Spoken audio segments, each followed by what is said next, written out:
Chapter 1588. Is it really that dangerous? It can't be a lie, right? Wang Duo swallowed a mouthful of saliva and spat out this sentence. It was just controlling a computer. If it failed, would the computer explode? This was not a sci-fi movie. Wang Duo, do you not believe my brother's words? Hang Zijie worshipped his brother, Hang Ziliang.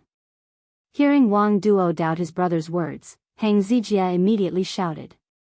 Wang Duo curled her lips after being yelled at by Hang Zijie.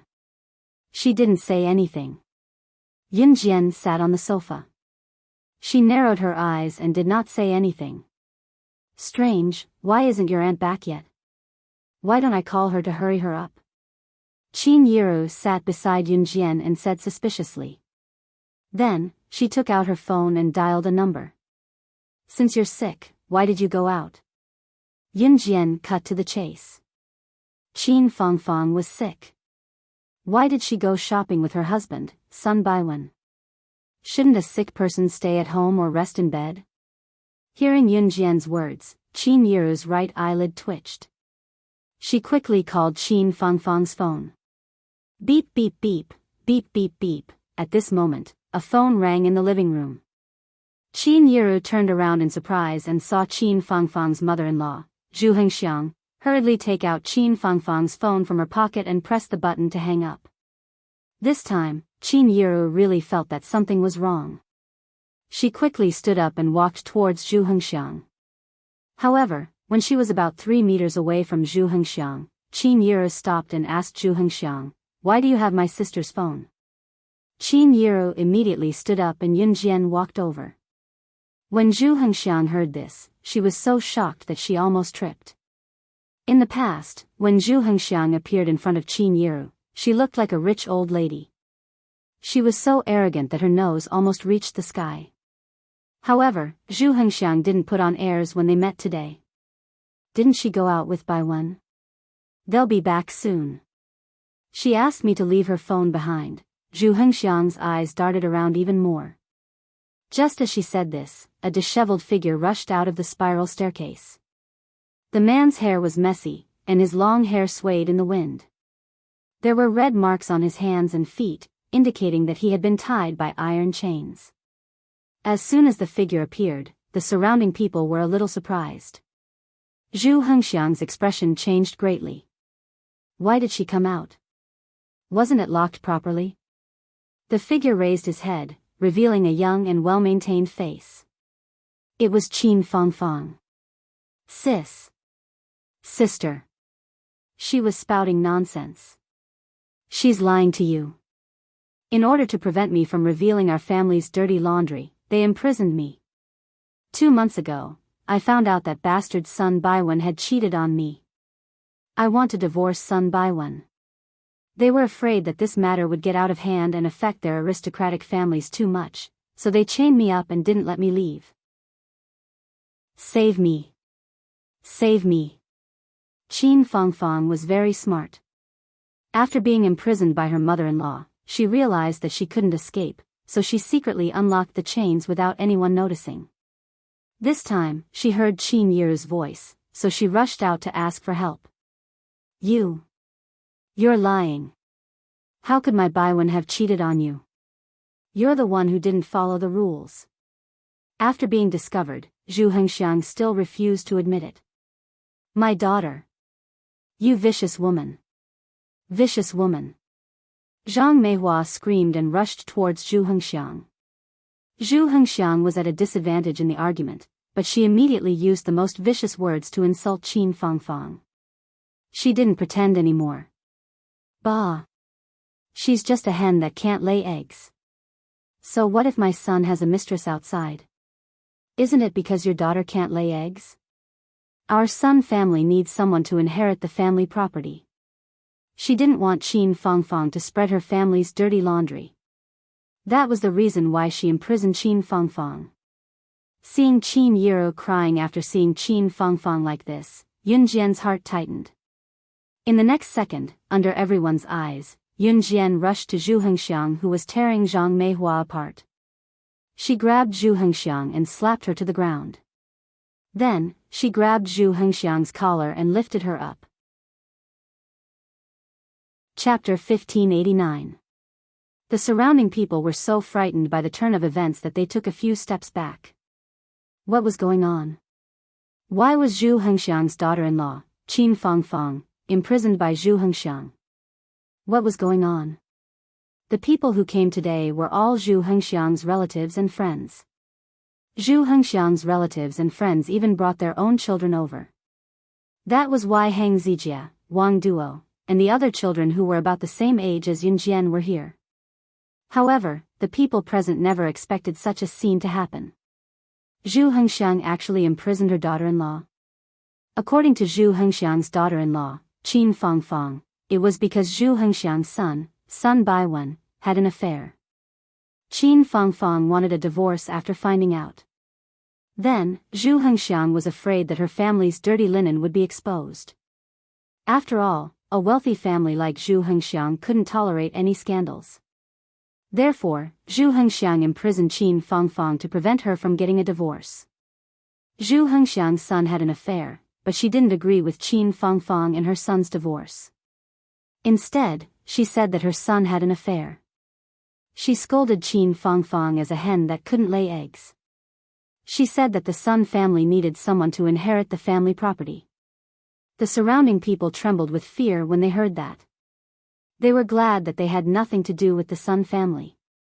However, what surprised the surrounding people was not this, but Yun Jian, who looked so thin and weak, actually walked over and slapped Zhu Hengxiang to the ground.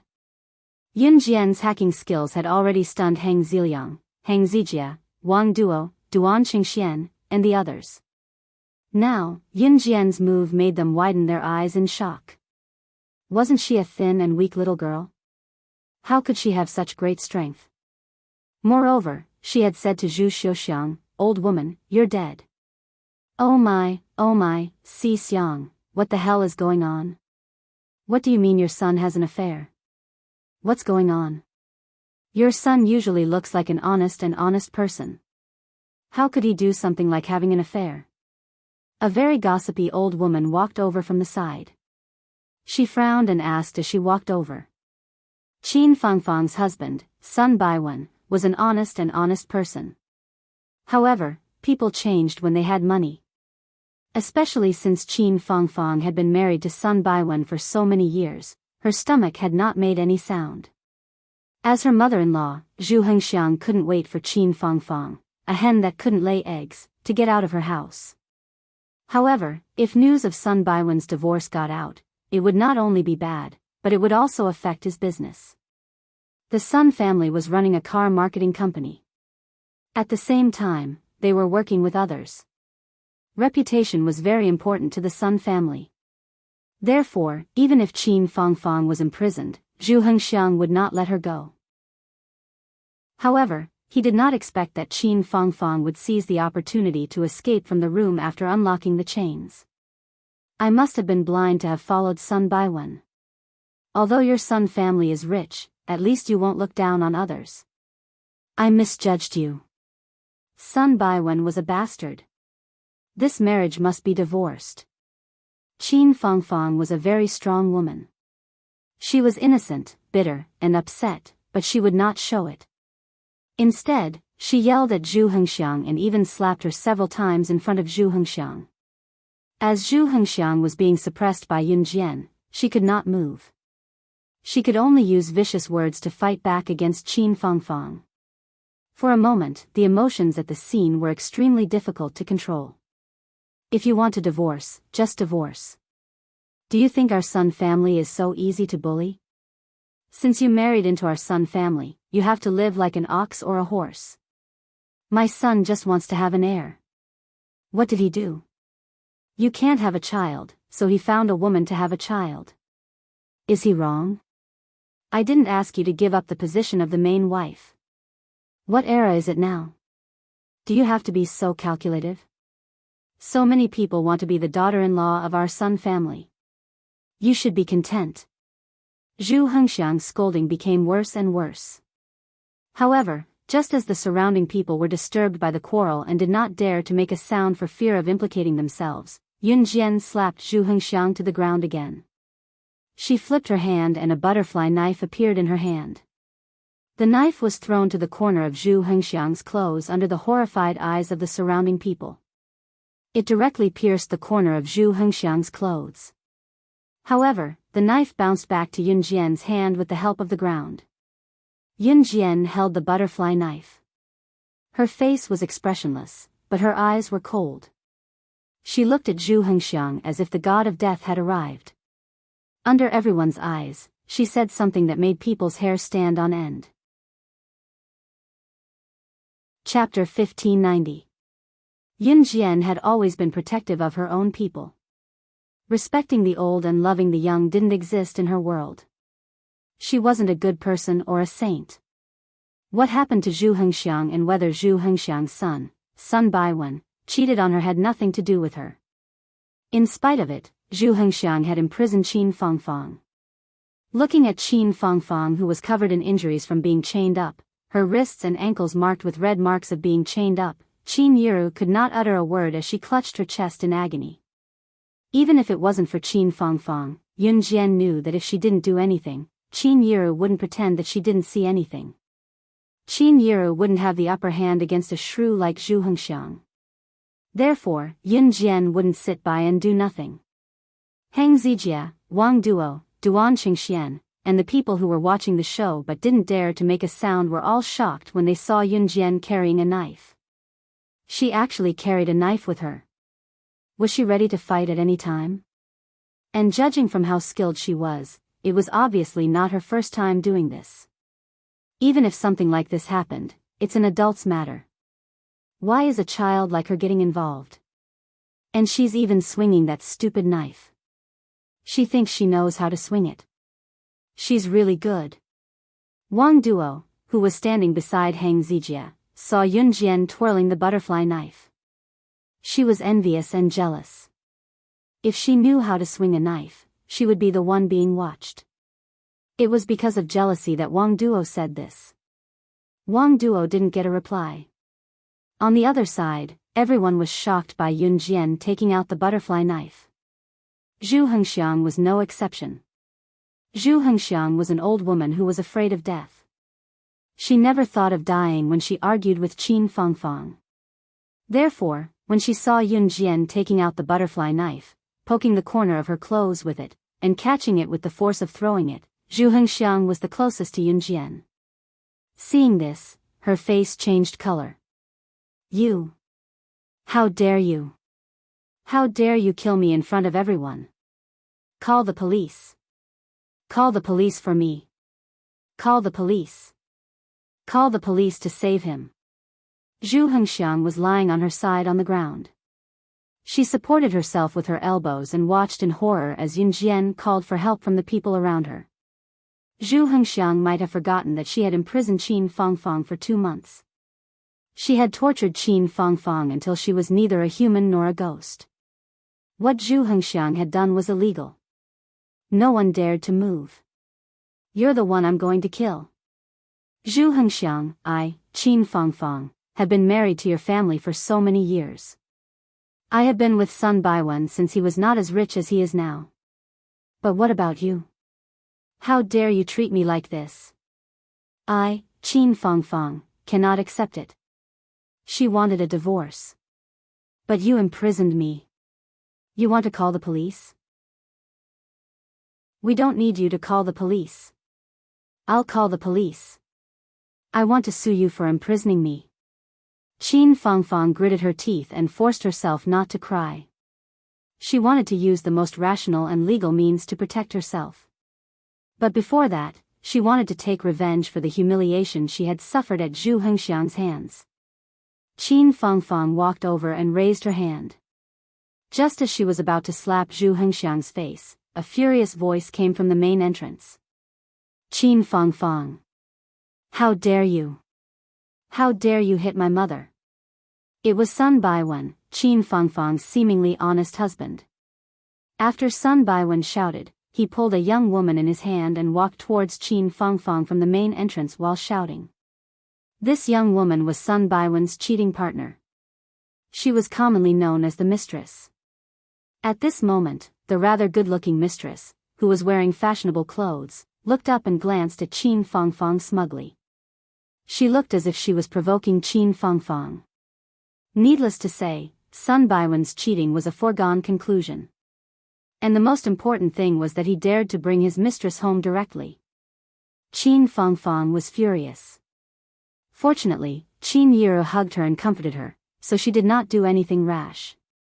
At this moment, Zhu Hengxiang suddenly got up from the ground. She stood up and immediately tried to push Qin Fangfang and Qin Yiru down. At the same time, she shouted, "Ah! Go to hell! Go to hell! B*TCH! How dare you hit me just now?" Everyone was shocked. Just when everyone thought that Qin Fangfang and Qin Yiru would be pushed to the ground by Zhu Hengxiang, who suddenly got up, a figure flashed by. Before Zhu Hengxiang could stand up, she was sent flying 5 meters away by Yun Jian's kick. She was paralyzed on the ground, unable to get up for the time being. Zhu Hengxiang was in pain. Before anyone could react, Yun Jian had already grabbed the butterfly knife and walked towards Zhu Hengxiang. Chapter 1591. Qin Yiru was comforting Zhu Hengxiang when she got up from the floor and extended her aged hands in an attempt to push Qin Yiru and Qin Fangfang down. Yun Jian was enraged. No one was allowed to lay a hand on Qin Yiru, no exceptions. "You! How dare you lay a hand on my mom?" Sun Baiwen obviously remembered Yun Jian, so he only roared at Yun Jian, not daring to do anything to Yun Jian. Back in Longmen City, Sun Baiwen was terrified when he found out that Yun Jian was the director of New Cruise. Yun Jian was Qin Fangfang's niece and the director of New Cruise. Sun Baiwen was slightly afraid when he first cheated. Qin Fangfang's relatives could not threaten him at all. The only one who could was New Cruise's director, Yun Jian. Later, the mistress named Song Ling seduced him. Sun Baiwen was a normal man and it had been so many years, but Qin Fangfang's stomach did not make any noise at all. Sun Baiwen wanted to be a father too, so he went with the flow and hooked up with the mistress named Song Ling. Everything was so natural. In the end, Sun Baiwen even dared to enter and exit in front of Qin Fangfang with his mistress, Song Ling. Sun Baiwen used to be a man who valued relationships, but everything changed when he became rich. It was his mother, Zhu Hengxiang, who wanted to push Qin Fangfang and Qin Yiru to the floor, but Yun Jian retaliated. Sun Baiwen did not even care about Qin Fangfang as he roared at Yun Jian. Qin Fangfang was heartbroken. She stood where she was with her head hung low. If it were not for Qin Yiru supporting her, she could not even stand properly. What could be more pathetic than the person who had been sleeping beside her for so many years standing in front of her with his mistress and yelling at her? The atmosphere at the scene was extremely gloomy. In the distance, Heng Ziliang, Heng Zijia, Wang Duo, and the others didn't know whether to leave or stay. From the looks of it, they stood there awkwardly. Many of Zhu Hengxiang's relatives were still standing around. Seeing the scandal of Zhu Hengxiang's family, they didn't know whether to leave or stay. It was extremely awkward. "Baiwen, don't be angry. Let's call the police. Let the police arrest them." The mistress, Song Ling, was holding onto Sun Baiwen's arm. Her round breasts were almost touching the inside of Sun Baiwen's arm. She had the nerve to speak to Sun Baiwen. "Yes, yes. Call the police. Call the police." Sun Baiwen said as he took out his mobile phone from his pocket and was about to make a call. Yun Jian strode towards Zhu Hengxiang. She walked up to Zhu Hengxiang and grabbed her collar. She lifted the half-conscious Zhu Hengxiang up and patted her face with the butterfly knife. "Go ahead and call the police. I believe that my knife can stab into her head before you make the call." Yun Jian lazily swung the butterfly knife in her hand. The knife swayed and almost brushed past Zhu Hengxiang's head. Sun Baiwen was so frightened that he quickly put down his phone. In comparison, his mother, Zhu Hengxiang, was still very important to him. "Murder is illegal. You're so young and yet you're learning to threaten people. Don't you think it's shameful?" Wang Duo, who was standing in the distance, saw Yunjian's insolence again and again. She couldn't help but stand up and say something that she thought was fair. At this point, Hang Ziliang, Hang Zijia, Wang Duo, and the others who were about the same age as Yunjian. Sun Baiwen was certain that Yunjian wouldn't dare to make a move. Just as everyone thought so, Yunjian raised the butterfly knife and stabbed it into Zhu Hengxiang's thigh in front of everyone. Ah! Zhu Hengxiang, who was in a semi-conscious state, screamed out in pain and fainted. She actually dared to make a move. That could kill someone. Chapter 1592. Everyone was shocked by Yunjian's actions. They all thought that Yunjian did not have the courage to hurt Zhu Hengxiang. She did not even have the courage to hurt Zhu Hengxiang even a little bit. After all, murder was illegal. Although Yunjian did not kill Zhu Hengxiang, she did hurt her. If there were no acquaintances in the police station, Yunjian would not be in jail at her age, but she would not be in a good state either. You actually dared to hurt my mom. Ah! I'm going to kill you. After Sun Baiwen reacted, he wanted to rush towards Yunjian. However, the mistress, Song Ling, grabbed his hand and did not let Sun Baiwen rush over. To be honest, if Sun Baiwen was determined, the mistress, Song Ling, would not be able to stop Sun Baiwen from rushing over. However, Sun Baiwen was afraid of Yunjian from the bottom of his heart. That was why he was held back by Song Ling. Yunjian saw Sun Baiwen's cowardice. She only smiled coldly. The knife stabbed into Zhu Hengxiang's thigh. It was enough to make Zhu Hengxiang suffer, but she would not die immediately. Yunjian controlled her strength and position very well. The knife would not touch Zhu Hengxiang's main artery, so she would not die. Even if she was sent to the hospital 3 hours later, as long as the knife was not pulled out, she would not die. However, Zhu Hengxiang would also suffer a lot of pain. If the knife stabbed into Zhu Hengxiang's thigh, even if Zhu Hengxiang did not die, she would be in extreme pain. Don't blame Yunjian for being cruel. Qin Fangfang had been imprisoned in the room by Zhu Hengxiang for the past 2 months. She had suffered a lot. Compared to the first time she saw Qin Fangfang, Yunjian could clearly feel that Qin Fangfang had lost at least 10 kilograms. She was all skin and bones. Yunjian's move scared Qin Fangfang, Qin Yiru, and Zhang Meihua. She actually dared to do it. Compared to Sun Baiwen, Song Ling, and the others, Wang Duo was so scared that her face was pale. She's not an ordinary person. Hang Ziliang narrowed his eyes and stared at Yunjian. Just as Wang Duo, Hang Zijia, and Duan Qingxian were so scared that their faces turned white, he softly spat out these words. Just now, when Yunjian demonstrated her hacking skills in front of them, Hang Ziliang felt that Yunjian was not an ordinary person.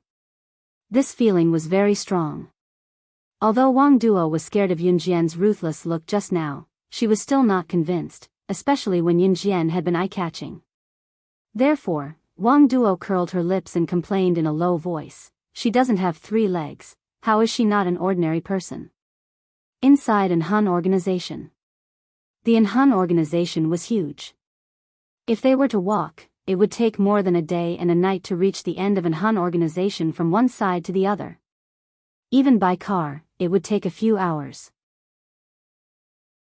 At this moment, in one of an Han organization's villas, Si Luo was sitting on the spot, bored. She was holding a bouquet of fresh flowers that she had just picked from outside and gently inserted them into the vase. Ever since Shuang brought her here, she had been watched by the female housekeeper at the door to prevent her from escaping. Seeing that the housekeeper had gone to the toilet, Si Luo's eyes flickered. She stood up immediately and dashed out. She wanted to leave this place. She did not want to stay with him. However, just as Si Luo rushed out of the door, she crashed into a sturdy chest. Si Luo's heart clenched. She looked up in fear and saw Shui Ying's dark face. Without a word, Shuang grabbed her wrist and dragged Si Luo into the house. "Let me go, I want to stay with Sister Qing Yu and the rest." Si Luo was thrown onto the bed by Shuang. She looked at him fearfully, still refusing to let him go. She still could not understand why he would not let her go. She slept on the same bed with him every day. Would she get pregnant? Chapter 1593. Shuang cupped Si Luo's mouth, which was still rambling on. He panted heavily as he kissed Si Luo's lips. The kiss sent Si Luo into a frenzy again. Her lips were bitten by Shuang and she could not break free. Her hands pounded on Shuang's chest but to no avail. Just as Si Luo was panicking and was about to break free from Shuang's embrace, Shuang suddenly let go of her lips and whispered gently into her ear, "I'm sorry. I like you, so don't leave me." As he spoke, he naturally reached out and grabbed her small hand that was pounding his chest. It was Shuang's first time saying something like that to her, so Si Luo was completely stunned. It was not that Si Luo did not have feelings for Shuang, but she did not know if what she felt for him was love. "So don't think about leaving me, Shuang stared into her eyes and said solemnly. Si Luo was surprised, but for some reason, she felt a warmth in her heart. For some reason, Si Luo looked at Shuang's perfect face, which only had a deep scar on his neck. She nodded subconsciously. Country Z, Pudong City, Gan Province, Sun Baiwen's house. The atmosphere was still crumbling. Sun Baiwen was pale. Being pulled by Song Ling, he dared not go to Yunjian himself, so he could only watch as his mother, Zhu Hengxiang, fainted with blood on her thigh. "Xiao Jian, don't kill her." Qin Yiru was afraid that Yunjian would really kill Zhu Hengxiang. She was not afraid that Zhu Hengxiang would die, but that Yunjian would ruin her life because of Zhu Hengxiang. After all, this was a society ruled by law. Yunjian had wanted to scare Sun Baiwen, but seeing that Qin Yiru was afraid that something would happen to her, Yunjian spoke frankly. "She won't die." Zhu Hengxiang's injuries looked serious and she had fainted, but for some reason, Qin Yiru was not worried anymore after hearing what her daughter Yunjian said. "Won't die? She's so hurt. Do you think you're an executioner in the underworld? That's a human life we're talking about." Wang Duo couldn't help but speak up again. Her tone was as if she was very kind and Yunjian was a big bad person who was beyond redemption. At this moment, Yunjian's phone rang. Yunjian ignored Wang Duo's righteous clamor and picked up the phone. The people around couldn't hear what the person on the other end of the phone said, but Yunjian lowered her eyes and said to the person on the other end of the phone, "Come in." "Come in?" What did he come in for? The surrounding people were very puzzled. "Yunjian, do you think this is fun? Aren't you going to call the ambulance? Do you have to be so vicious? You can't be so vicious." Wang Duo couldn't help but ask after hearing Yunjian's words. However, before Wang Duo could finish speaking, a delicate and pretty figure walked in through the door. Seeing this, the surrounding crowd was drawn over. It was Qin Yu. "Who's this?" The people around them frowned as they watched Qin Yu walk in. "What are you trying to do?" Wang Duo rolled her eyes. Qin Yu went straight to Yunjian and told Yunjian in front of the crowd, "Sister Jian, the blood babies have moved. Sister Jian, the blood dolls are on the move. Master told me that they might have found you and might attack you anytime soon. That was why she had rushed here from Longmen City." Qin Yu enunciated each word to Yunjian with a grim expression. "Pfft! Blood babies? What blood babies? Were they having a house party? They're attacking her? Does she think she's some boss of Long Shao or some underground organization?" Wang Duo could not help guffawing when she heard what Qin Yu said to Yunjian. Before Wang Duo could finish, Hang Ziliang's expression changed. He looked at Yunjian and Qin Yu in front of everyone and asked, "Are you talking about the blood babies? Is the blood doll you're talking about the underground assassin organization that rose to power recently in Southeast Asia and swallowed all the organizations in Southeast Asia as fast as possible?" Chapter 1594. Hang Ziliang was a hacker.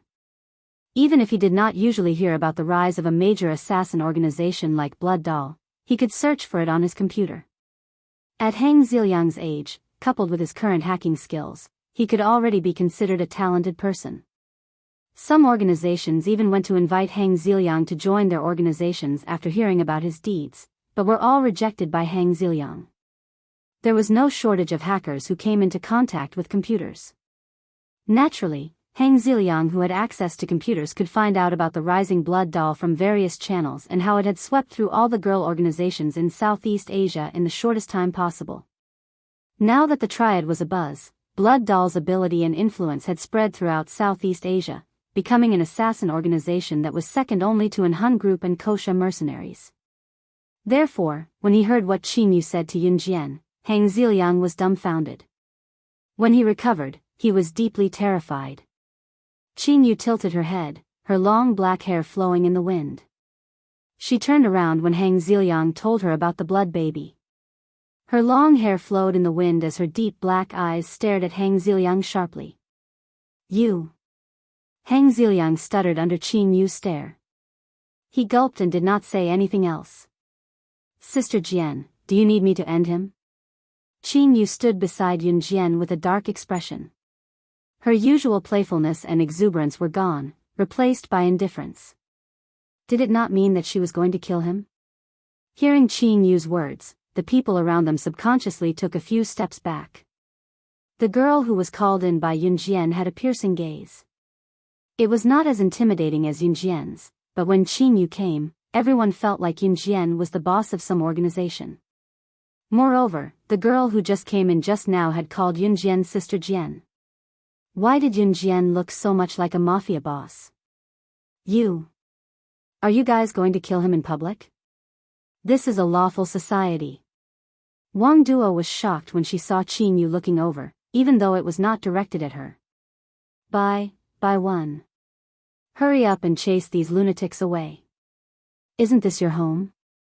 What nonsense are they spouting? The mistress, Song Ling, felt chills running down her spine when she heard Yun Jian and Qin Yu's words and actions.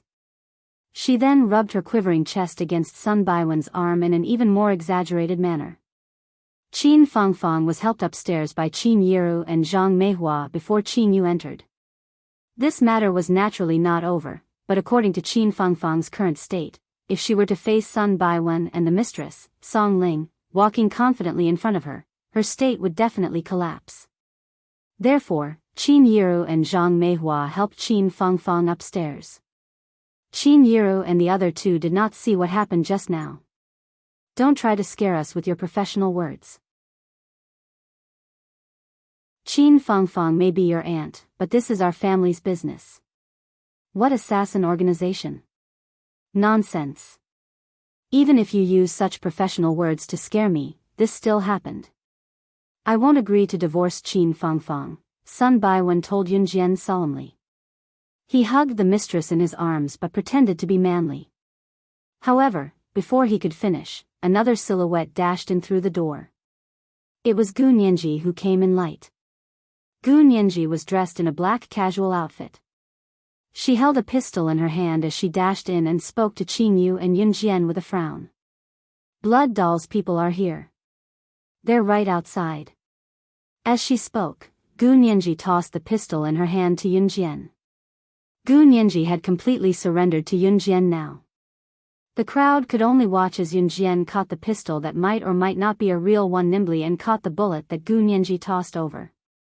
She loaded the gun and loaded it. Gu Nianji did not even need to lower her head to complete the series of actions. Chapter 1595. Yun Jian's cold back view, paired with her high ponytail, looked slender from the back despite her short-sleeved shirt and shorts. Her figure was just right, and she was full of energy like a grim reaper who was ready to kill at any moment. The people standing behind Yun Jian were stunned for a moment. Did they just see the grim reaper from hell? Wang Duo, Hang Zijia, Hang Ziliang, and Duan Qingxian could not help gulping. Many of the people around them were Zhu Hengxiang's relatives, but no one cared about Zhu Hengxiang, who was lying unconscious on the ground and had just been stabbed in the thigh by Yun Jian. Everyone present was shocked by Yun Jian's attack. Especially Sun Baiwen and Song Ling's Sun Baiwen even said that Yun Jian had purposely called Qing Yu over to say what she said in front of everyone. He even described what Qing Yu said to Yun Jian about the blood baby as a pretentious professional. When they saw Gu Nianji, who rushed into the house, everyone was shocked, including Sun Baiwen. Especially when they saw the shiny black pistol in Gu Nianji's hand, everyone's hearts clenched tightly. However, the first thought that came to their minds was that the gun must be a fake. However, they watched as Yun Jian took the pistol, took the bullets Gu Nianji tossed over, loaded it, and loaded the gun. They were completely dumbfounded. Was this a real gun? Yun Jian was already walking out of the door. Qing Yu and Gu Nianji followed closely behind Yun Jian. "They're serious." Heng Ziliang frowned and grabbed a handful of his hair as he followed. Although Sun Baiwen and Song Ling were scared, their curiosity drove them to follow. Wang Duo, Heng Zijia, and the adults present followed them curiously. So what if the gun in Yun Jian's hand looked like the real thing? Technology was so advanced now that it was not difficult for a fake gun to look like the real thing. Everyone followed Yun Jian's footsteps, wanting to see what tricks Yun Jian was up to. They wanted to see what Yun Jian was up to. Did she really think that she was some big shot on the international stage who was being hunted down by an assassin organization? Now, she wanted to play the role of a hero and Superman to save the world. Hee, how could such a thing happen to ordinary people like them?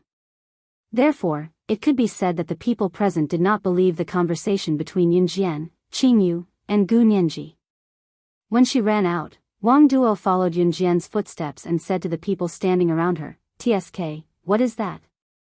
Does Yun Jian really think that she is the savior of the world? How can that assassin organization deal with someone like her who has no status at all? Do they have nothing better to do?" To Wang Duo, Heng Zijia, and the others, the term assassin organization was a group that they would never come into contact with in their lives.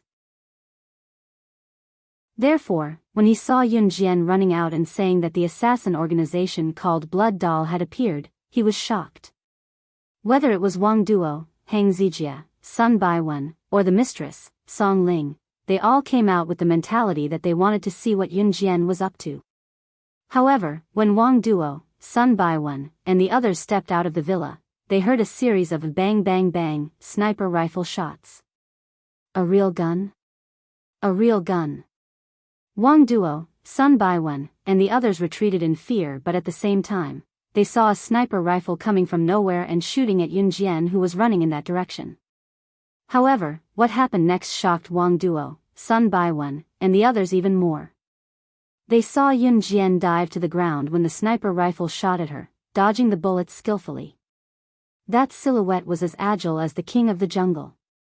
That was a real sniper rifle. A real bullet. She actually dodged the sniper rifle shots. That's scientifically impossible. Heng Ziliang was so shocked that his jaw almost dropped. Chapter 1596. The people around them included Sun Baiwen, Song Ling, the hacker expert Heng Ziliang, Heng Zijia, Wang Duo, and Zhu Hengxiang's relatives and friends. Their eyes were fixed on the scene in front of them. They were so shocked and terrified that they could not be described with words. Everyone present, whether it was Sun Baiwen, Heng Ziliang, or the others, were all ordinary people. Country Z did not allow guns and ammunition. Therefore, in a peaceful and stable place like Country Z, it was the most suitable place for ordinary people to live and reproduce. Because in Country Z, there was no need to be afraid of people shooting people on the streets. Of course, unless the smugglers had passed through the heavy security checks and brought the firearms into Country Z. However, Country Z's jurisdiction was very strict. Such a situation rarely happened. This also showed that Sun Baiwen and his group were indeed ignorant. They could not even imagine the scene in front of them. This was a very normal thing. As for Sun Baiwen and his group, as a teenager, they should study hard, listen to their parents, and be good children. Those who were disobedient were the more troublesome children in the eyes of others. They would hang out with some shady people in society all day long and enjoy that kind of life. But Yun Jian? She didn't fit into either category. What she did was beyond the acceptable range of everyone present.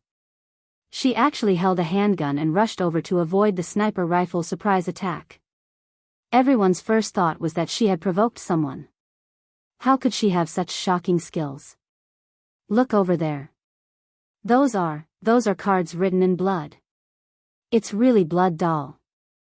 I heard that blood dolls people would scatter a large number of cards written in blood before they appear.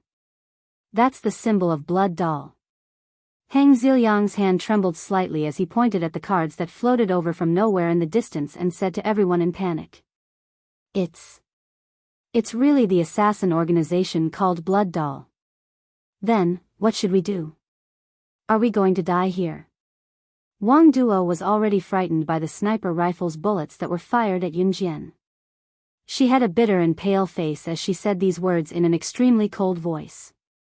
As soon as she said this, Wang Duo's face turned ferocious. She gritted her teeth and said, "It's all Yun Jian's fault. If it wasn't for her, we wouldn't be in such danger." Just as she finished her sentence, everyone saw Yun Jian evade the first wave of sniper fire. While the sniper was still reloading, she spoke to Qing Yu and Gu Nianji who were following closely behind her. 9:00 on the left, 34 meters away, 9 floors in the air, 2 snipers. 2:00 on the right, 45 meters away, 12 floors in the air, 3 snipers. As for the remaining 5 snipers at 12:00, leave them to me. When Yun Jian was dodging the bullets of the 10 snipers, he had already calculated the hiding position, distance, floor, and position of the 10 snipers. She stood where she was, alert of her surroundings, but spoke to Qing Yu and Gu Nianji in her calmest tone. Got it. Got it. Qing Yu and Gu Nianji obeyed. They put away their pistols swiftly and put them back into their pockets without looking before running to the left and right respectively. Sun Baiwen and the rest who were standing where they were could even see Qing Yu and Gu Nianji taking out knives from their pockets and holding them in their palms as they ran. In addition to their balanced speed, they looked just like the assassins in the movies. However, this was not what shocked the crowd the most. She can calculate each sniper's hiding position, distance, floor, and specific position while evading the sniper's bullets. Hang Ziliang exclaimed in horror as he stared in that direction. Hearing what Hang Ziliang said, Sun Baiwen, Song Ling, Hang Zijia, Wang Duo, and everyone else looked at Yun Jian in shock. Was she still human? Chapter 1597. Not to mention Yun Jian, who was able to calculate the hiding spot of each sniper while dodging the bullets. Anyone present, even if they were to stand in place and look at a point in the distance, they would be able to accurately report how far away that point was from them. This was something that depended on luck and guessing. Not to mention Yun Jian, who was able to easily see the precise distance between the 3 sniper spots in different directions while dodging the bullets of the sniper. Yun Jian reported an accurate number. Just from that move, Yun Jian's ability had already made everyone present unable to use the word shocked to describe it. She's lying, right? What she said just now. Is it true? What she said just now was the hiding spot of the snipers. Wang Duo could no longer use the word shocked to describe her current feelings. Who was Yun Jian? How could she have such terrifying skills, observation, and spatial abilities? Too amazing. She's simply my idol. Hang Ziliang complained loudly. He thought that he was only respected by SS in the hacker world, but Hang Ziliang never thought that he would meet a talent like Yun Jian. He originally thought that Yun Jian's hacking skills were already the limit, but what Hang Ziliang never thought was that Yun Jian could actually dodge the sniper's bullets. More importantly, her ability to see through things was astonishing. Compared to Hang Ziliang, Wang Duo, and the group of young people, Yun Jian's ability in the eyes of adults like Sun Baiwen was simply like watching a science fiction movie. Especially the mistress Song Ling, the more powerful Yun Jian was, the more scared she was. Because Yun Jian was Qin Fangfang's niece. Look, what is she doing? Just as everyone present was stunned, they saw that Yun Jian had already quickly played with the pistol and walked towards the best sniper spot. Until Yun Jian was completely exposed to the sniper's best shooting range. What is she doing? If the sniper wants to snipe her, he has to consider the direction of the wind, the speed of the wind, the distance, and other areas. If she walks over there, she will directly expose herself to the sniper's range. Hang Ziliang was so scared that he broke out in a cold sweat for Yun Jian. Among those present, other than Hang Ziliang, be it Sun Baiwen, Wang Duo, Hang Zijia, or Duan Qingxian, none of them understood what Yun Jian was doing or what she was trying to do. Hang Ziliang was the only one who knew a little about what Yun Jian had done.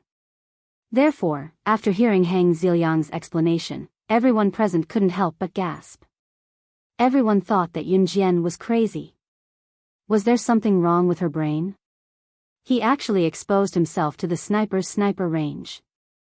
Was she courting death? However, they saw Yun Jian's cold smile. She held the black pistol in her hand, but she didn't take out her usual butterfly knife. Instead, she held the pistol in her hand very agilely and walked towards the sniper's sniper range. The butterfly knife was indeed the weapon she was best at. However, today, at this moment, she wanted to tell the group of assassins from Blood Doll one thing. She was good at butterfly knives. She could use them flexibly and freely. As for the pistol, she was still good at it. I know, she must be trying to kill the sniper. Oh my God. She is standing on flat ground and killing the sniper. The longest range of a pistol is 50 meters. Standing on flat ground and using a pistol to kill the sniper, and protecting oneself from being killed by the sniper, this is something unheard of in the entire world. Could it be that she really wants to? Hang Ziliang was panicking, so he shouted those words out in fear. Everyone's hearts tightened when they heard Hang Ziliang's words. When everyone reacted and looked over there, they saw that Yun Jian had already moved. Chapter 1598. A new round of sniping began. The 5 snipers standing in the middle of the 12:00 clock reloaded their guns and fired at Yun Jian again. Oh my God. Hang Ziliang and the rest who were standing far away were not shot by the snipers. It was because Yun Jian was the sniper's target. A medium-caliber sniper rifle had an effective shooting range of 800 meters. Moreover, the snipers would choose to shoot from a height of tens of meters to focus on their target. Yun Jian was at a disadvantage standing far away. Any carelessness and she would lose her life. It was no laughing matter. She's here. She's here. Hang Ziliang could even feel Yun Jian's victory. He gripped the corner of his shirt tightly and looked sideways at Yun Jian. His instincts told him that Yun Jian's ability was enough to shock them.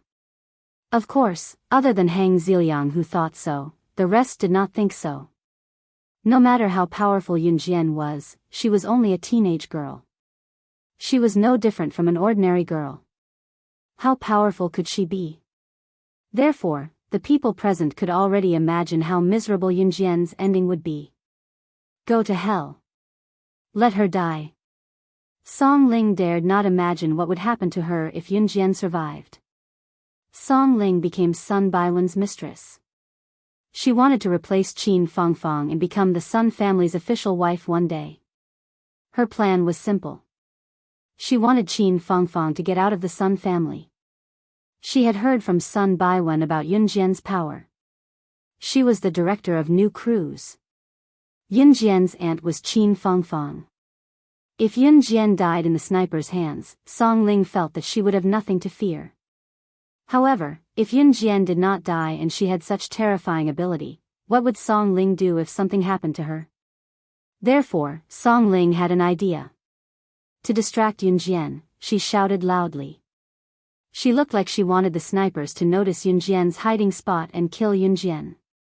She's over there. Next to that tree. Kill her. Quick, snipe her. Song Ling thought that her shout was more or less useful for the sniper to locate Yun Jian's hiding spot and snipe her to death. When the people around heard Song Ling's shout, their impression of the mistress dropped again. Yun Jian was hiding behind a tree.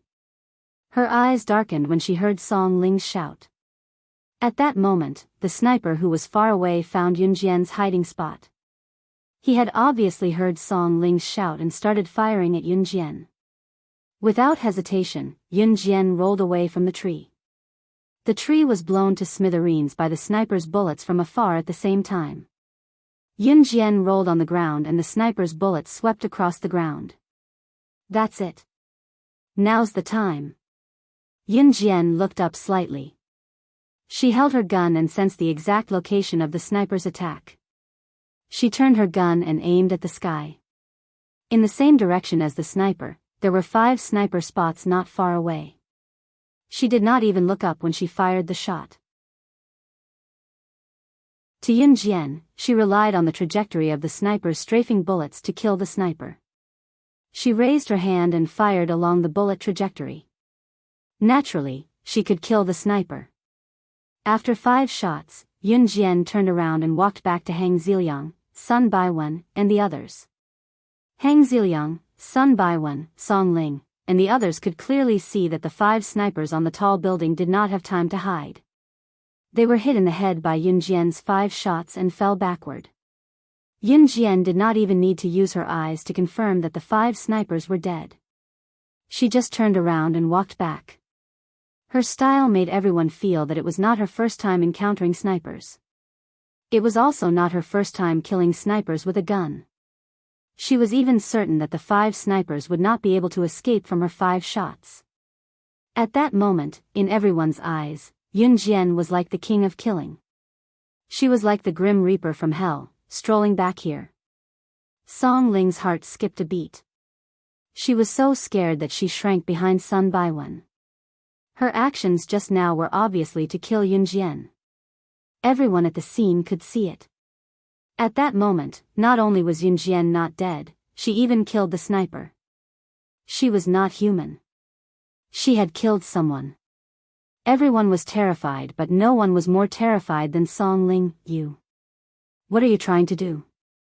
Sun Baiwen was so frightened that his expression changed. Yunjian looked at Sun Baiwen and Song Ling coldly but did not make a move. Bang! Qing Yu and Gu Nianji, who had hurried back, brought a tied sniper back and tossed him in front of Yunjian. Sister Jian, we caught one alive, Qing Yu told Yunjian. Bang! Without another word, Yunjian raised her gun and shot the sniper's head. This scene caused Sun Baiwen and Song Ling, who were standing in front of them, to tremble in fear. Hang Ziliang and the others were terrified as well. They've been brainwashed. Useless people are not to be spared, Yunjian said coldly. Just as she said that, she turned to look at Sun Baiwen and Song Ling. Then, she raised her gun and pointed it at them in front of everyone, continuing in an eerie tone. Chapter 1599.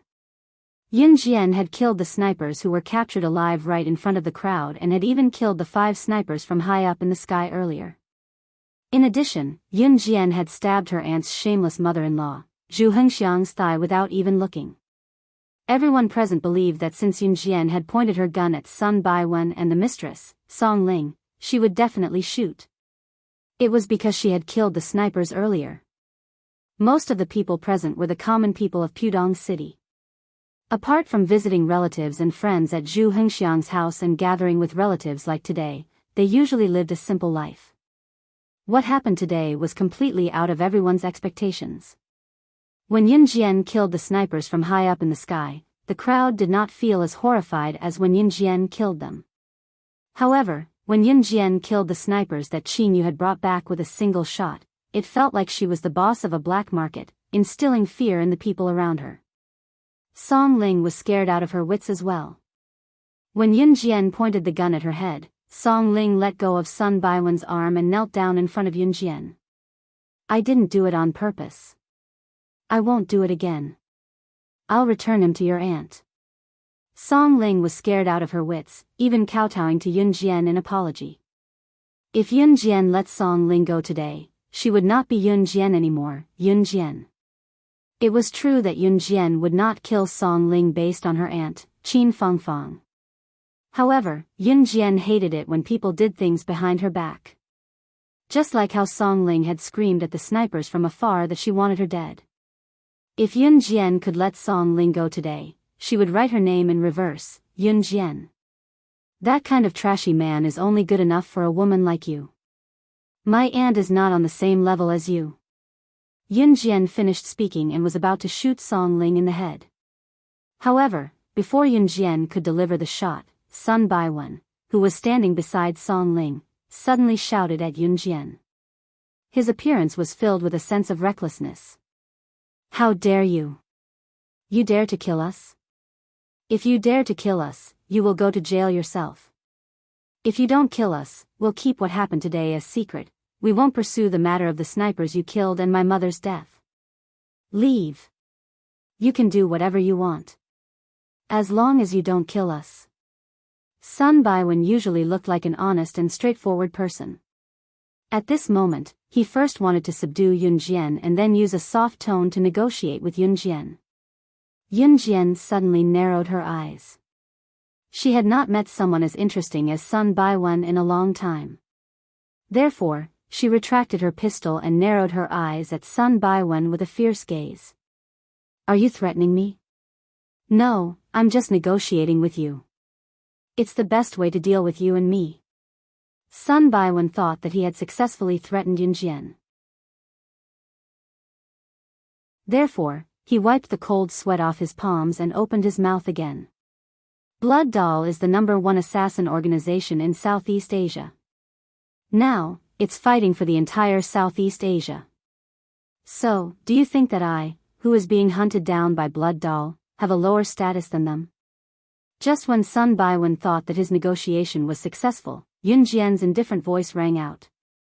Sun Baiwen's heart tightened. Everyone present widened their eyes in horror, especially Wang Duo, Hang Ziliang, and the others. Just when everyone was in shock and horror, Yun Jian's voice rang out again. If I kill you, I also have a way to make you disappear completely from the eyes of the Z people. No one will find out about your deaths. Your deaths will be as if you never existed in this world. So, what right do you have to negotiate with me? What she said sent chills down Sun Baiwen's spine. I have a lot of rules. Anyone who dares to stand behind me and do things behind my back must die today. Just when everyone was unable to react, Yun Jian's eyes suddenly turned ruthless. She raised her hand and fired a shot at the head of the mistress, Song Ling, which shocked everyone present. Chapter 1600. This spear directly pierced through Song Ling's head. In that instant, blood splattered everywhere. Yun Jian's shot was so accurate that it did not hurt any of the innocent people present. However, Song Ling did not even have the chance to react before her head was shot through. Bam! Song Ling's eyes widened. She died with her eyes wide open, but she could no longer stand up after falling to the ground. Be it ancient times or modern times, a mistress had always been an abhorrent existence. Yun Jian's shot went straight for Song Ling's vital spot. The shot meant that Song Ling would never be able to stand up again. Seeing this, everyone present screamed in fright and took a few steps back. Dead. She really killed Song Ling. Sun Baiwen fainted from the shock because Song Ling had died right next to him, just like that. As for most of the people present, almost half of them fainted from the shock. Most of them were women. Except for Sun Baiwen. Yun Jian turned her gun after killing Song Ling and pointed it at Sun Baiwen. She shot Sun Baiwen's lower body where his family jewels were. She did not kill him because her aunt, Qin Fangfang, had not divorced Sun Baiwen. If Sun Baiwen died, Qin Fangfang would only be considered a widow. Even if she divorced, people would say that her husband's family had died in an accident. She was so ungrateful that she did not even take care of her husband's parents and left. Yun Jian did not care about such a reputation, but her aunt, Qin Fangfang, definitely cared. After all, Qin Fangfang was just an ordinary woman. Such rumors would be very disadvantageous to her. Therefore, Yun Jian crippled Sun Baiwen directly but did not kill him. Then, she announced to the public that Sun Baiwen had cheated on her.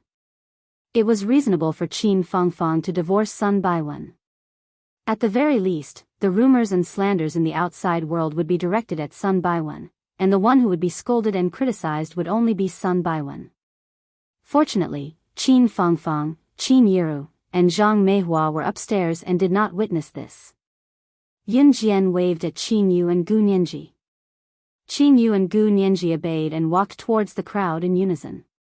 "You, what do you want them to do to us?" Seeing this, Hang Ziliang shouted in horror. Just as he finished shouting, Yun Jian continued, "I want you to forget what happened just now." Forget? Could there be something in this world that could make people forget part of their memories? Hang Ziliang's expression changed. Just as Hang Ziliang was feeling puzzled, Gu Nianji walked over and struck Hang Ziliang in the neck. Moments later, Qin Yu went to Yun Jian and nodded at Yun Jian. "Sister Jian, they've been given amnesia lotion for 3 hours. Okay, you two take care of the scene.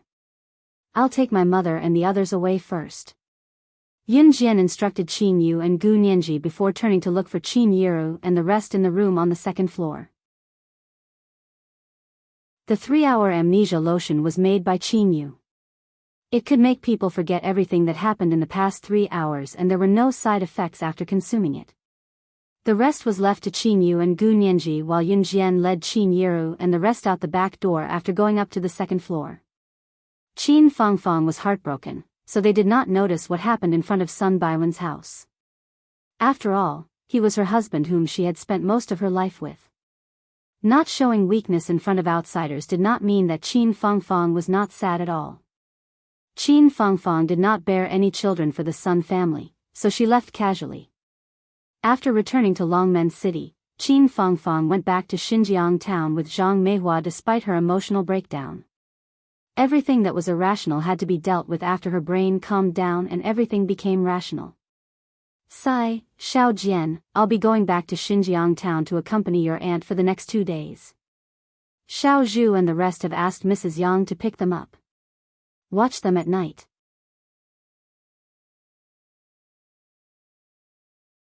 Chapter 1601.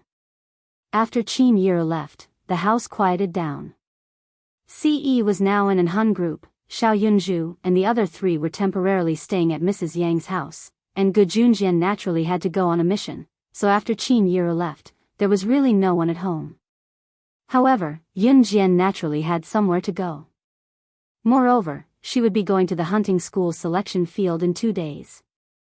She would be in seclusion for an entire month, so naturally, Yun Jian had a lot of things to do during this month. For example, spread your feet further apart, and do the horse stance properly. Your flexibility isn't enough. Yun Jian crossed her arms in front of her chest, watching Zhang Xiaofeng, who was standing in front of her training like crazy. Zhang Xiaofeng's current strength had changed a lot compared to before, but it was still not enough. Zhang Xiaofeng's foundation was not bad, but the foundation was accumulated step by step. Yun Jian had not taught Zhang Xiaofeng anything substantial. Zhang Xiaofeng might be able to defeat a group of weak boys in school, but if he were to fight against an expert who had been practicing taekwondo since young, Zhang Xiaofeng would not be able to do it. This was because what Yun Jian taught Zhang Xiaofeng was only the basics. When Zhang Xiaofeng mastered all the basics that Yun Jian taught him, Yun Jian would then teach Zhang Xiaofeng the killer move. At that time, after Zhang Xiaofeng mastered the basics, Yun Jian would teach him the killer move. This way, Zhang Xiaofeng's strength would make a substantial leap. If Zhang Xiaofeng was a fast learner, he could even elevate his skills to the level of a high-level assassin. Of course, Zhang Xiaofeng's current strength was far from enough, because he had not mastered the basics. "Idiot, haha, I like to see your legs trembling." Chen Sini stood at the side and laughed at Zhang Xiaofeng with her hands on her hips. Chen Sini and Zhang Xiaofeng were cousins. Both of them had been friends with Yun Jian ever since she transferred to Longmen City. Chen Sini and Zhang Xiaofeng bickered every day.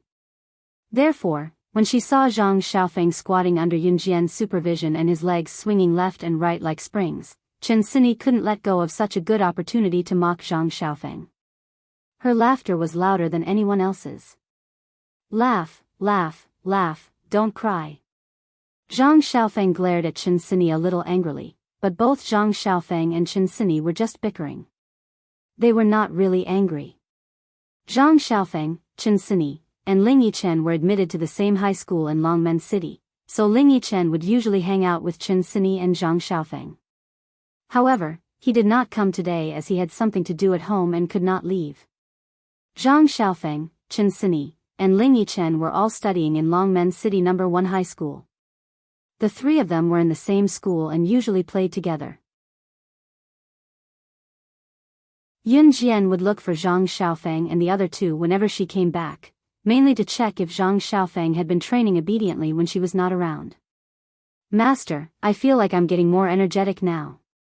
Zhang Xiaofeng did a squat and gestured a little. Continue. Yun Jian did not praise Zhang Xiaofeng as she spoke with a straight face as usual. This was a huge park in Longmen City. There was no lack of old men training and practicing Tai Chi around the park, but it was unheard of for people of Yun Jian, Zhang Xiaofeng, and Chen Sini's age to train in the park. Just as Zhang Xiaofeng reached a certain level in his squat, a group of young men and women who looked like hooligans sauntered in from outside the park. They went straight to where Yun Jian, Zhang Xiaofeng, and Chen Sini were. One of the boys pushed Zhang Xiaofeng, who was still squatting, away when he came to them and sized Yun Jian up with narrowed eyes provocatively. After a while, the boy even whistled exaggeratedly and teased, "Yo, yo, yo.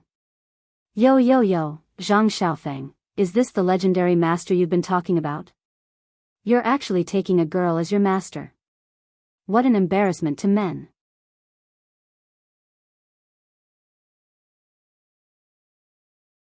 Chapter 1602. Zhang Xiaofeng's face darkened when he saw the group of teenagers walking in from outside the park. However, Yun Jian had once told him that unless his life was in danger or the sky was falling, he had to wait until he was done with his training before talking to anyone else. Hence, Zhang Xiaofeng kept his silence and continued squatting. You guys are so annoying. There are so many people in class who want to learn from a master, but you guys are so bored during the weekend that you're cramping up. You even came all the way here. Let me tell you, Jinjian's ability isn't something you guys can compare to. Chen Sini retorted with a frown, unable to take the boy's words anymore. The boy's name was Yuan Hongming. He did know Zhang Xiaofeng and Chen Sini. Yuan Hongming was also a student of Longmen City No. 1 high school and was in the same school and class as Zhang Xiaofeng and Chen Sini. Yuan Hongming had a conflict with Zhang Xiaofeng and Chen Sini in school before. When school had just started, Yuan Hongming had started wooing Chen Sini madly when he saw how pretty Chen Sini was. However, he was stopped by Zhang Xiaofeng before he could even begin. Yuan Hongming and Zhang Xiaofeng's feud was thus born. Later, he heard from his classmates that Zhang Xiaofeng was learning from a girl and often went to the nearby park to train. That was why Yuan Hongming had brought his brothers and sisters from school today to surround Zhang Xiaofeng's master. They wanted to see what kind of person Zhang Xiaofeng's master was. A woman could be a master? Pfft. He, Yuan Hongming, was eager to see what was going on. A woman was actually Zhang Xiaofeng's master? Was this not the biggest joke in the world? Pfft, listen, he said this girl is good. He even said that we can't beat her. Haha. Yuan Hongming was considered tall and had an average appearance. However, as soon as Chen Sini finished speaking, a skinny and average-looking boy standing at the side, who was only about 1.59 meters tall, glanced at Yun Jian with shifty eyes and mocked. This boy was obviously Yuan Hongming's lackey. He was ugly and his words were not pleasant to hear. Zhang Xiaofeng, why are you not saying anything? Are you scared? If you have the guts, why don't you ask your master to fight with us in the arena? Let's see who's stronger. Yuan Hongming still remembered how Zhang Xiaofeng had stopped him from pursuing Chen Sini when school had just started. Seeing that Zhang Xiaofeng was squatting and ignoring him, Yuan Hongming felt a little angry. Although Yuan Hongming had found a new girlfriend now, he really liked Chen Sini at that time, so he was very disgusted with Zhang Xiaofeng, who hindered him from pursuing Chen Sini. Continue. Yun Jian ignored the chirping sparrows around her and spat out 2 words to Zhang Xiaofeng. Yuan Hongming was the typical kind of boy in school who would find a girl to date in order to have an ambiguous relationship with a girl. To put it bluntly, for Yuan Hongming, he would die if he didn't date a girl for a day. Moreover, people like Yuan Hongming were very prideful. So when he was blatantly ignored by a girl, even if this girl, Yun Jian, was good-looking, Yuan Hongming would feel disgusted. Ha! You are Zhang Xiaofeng's master, right? I heard that you are quite strong. How about it, do you want to have a spar? I am a master of Taekwondo, Sanda, and Wushu since I was young. Don't blame me if I make you cry. Yun Jian had not agreed to fight with Yuan Hongming, but Yuan Hongming had already made his decision. However, Yun Jian did not have the intention to pay attention to Yuan Hongming from beginning to end, which made Yuan Hongming's group a little anxious. However, as a man who did not lose his temper with a girl, especially Yun Jian's outstanding looks, Yuan Hongming's group did not have the intention to force her. Seeing that Yun Jian did not pay attention to them, they followed the usual style of boys and began to show off in front of Yun Jian some things that they thought Yun Jian did not know. Hey, do you guys know about that internationally famous hunting school? A short boy who was only 1.59 meters tall and did not look very good said mysteriously. I know. That is the place that all the special forces in the world yearn for. I heard that the mortality rate is very high. But after graduating, the people who come out are the top talents in the world. Immediately, another boy added. Hearing this, the girls beside Yuan Hongming's group all exclaimed, wow, and oh. With this, the short boy became even more excited. When he spoke, he even glanced at Yun Jian arrogantly, almost to the point of flying to the sky. My uncle is a special forces soldier. In 2 days, that hunting school, our country Z's selection will begin. I heard that only 3 people can be shortlisted, and there are 100 people participating. My uncle is also one of the 100 people.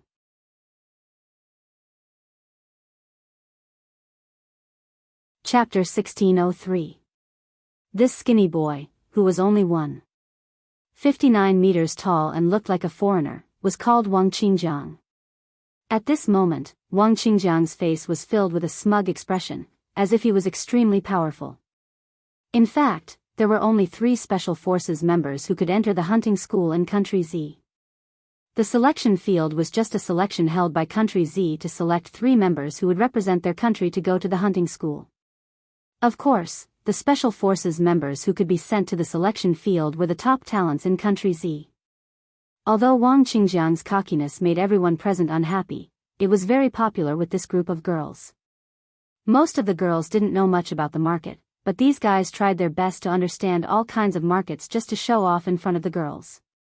As it turned out, Wang Qingjiang's bragging made the girls' jaws drop in shock. Wang Qingjiang turned his head to look at Yun Jian proudly, but saw that Yun Jian didn't show any signs of surprise. He couldn't help but be surprised. Shouldn't she be surprised that his uncle could go to such a harsh place like the selection field? Why didn't this girl have any reaction at all? Qingjiang, you're hiding it so well. Yuan Hongming, who was beside him, put his arm around the short Wang Qingjiang's shoulder and said to him with a smile. After hearing Yuan Hongming's words, the vanity that Wang Qingjiang didn't find in Yun Jian earlier was overflowing. Of course. My uncle is nearby. He went to buy water and will come here later. If you need, you can ask my uncle for an autograph or something. After all, there are only a few special forces members who can participate in the selection field in Country Z. As Wang Qingjiang spoke, he glanced at Yun Jian and hinted, my uncle only gives autographs to my friends. If it's someone who doesn't get along with me, I won't give it to her unless she kisses me. As Wang Qingjiang spoke, he turned his head and glanced at Yun Jian a few more times. The way he said it, it was as if getting his uncle's autograph was the best luck of a few lifetimes. The boy next to him immediately understood what Wang Qingjiang meant by that. A guy even laughed and teased Wang Qingjiang, Qingjiang, you're short, but you're good at picking up girls. Zhang Xiaofeng, who was beside them, was still squatting in the horse stance. He was not disturbed by this group of people at all. Yun Jian also did not make a sound. Chen Sini clenched her fists in anger, but in the end, she ignored them. Just when Wang Qingjiang felt bored, he suddenly shouted excitedly to a tall figure at the entrance of the park, "Uncle! I'm here." Just a moment ago, he thought that it was pointless for him to show off, but in the end, his uncle came. Wang Qingjiang immediately felt energized. Wang Qingjiang's youngest uncle was completely different from Wang Qingjiang. Wang Qingjiang's youngest uncle was quite handsome. He was about 175 meters tall. Looking from a distance, his valiant appearance was very similar to that of a special soldier. Wang Qingjiang's uncle had just walked over when Wang Qingjiang could not help glancing at Yun Jian and continued to boast to the group. He said to the crowd, "This is my youngest uncle. My youngest uncle is going to the selection field. With his strength, I believe that he can definitely get into the top 3 and then represent our country to participate in this year's hunting school. You guys, if you're smart, you should ask for his autograph or something." Speaking of this, Wang Qingjiang paused again. He turned his short body slightly and looked at Yun Jian with a provocative gaze. Just when he was about to use words to flirt with Yun Jian a few more times. However, he saw his youngest uncle looking at Yun Jian. After seeing Yun Jian's appearance clearly, Wang Qingjiang's youngest uncle looked at Yun Jian excitedly in front of everyone and said, You're the girl from Min City's military school. Last time, in the headquarters of Glen, the boss of the underground black market in Europe and America, it was you who led people to break out of the encirclement in the dungeon where no one had ever escaped before and led people to launch a surprise attack.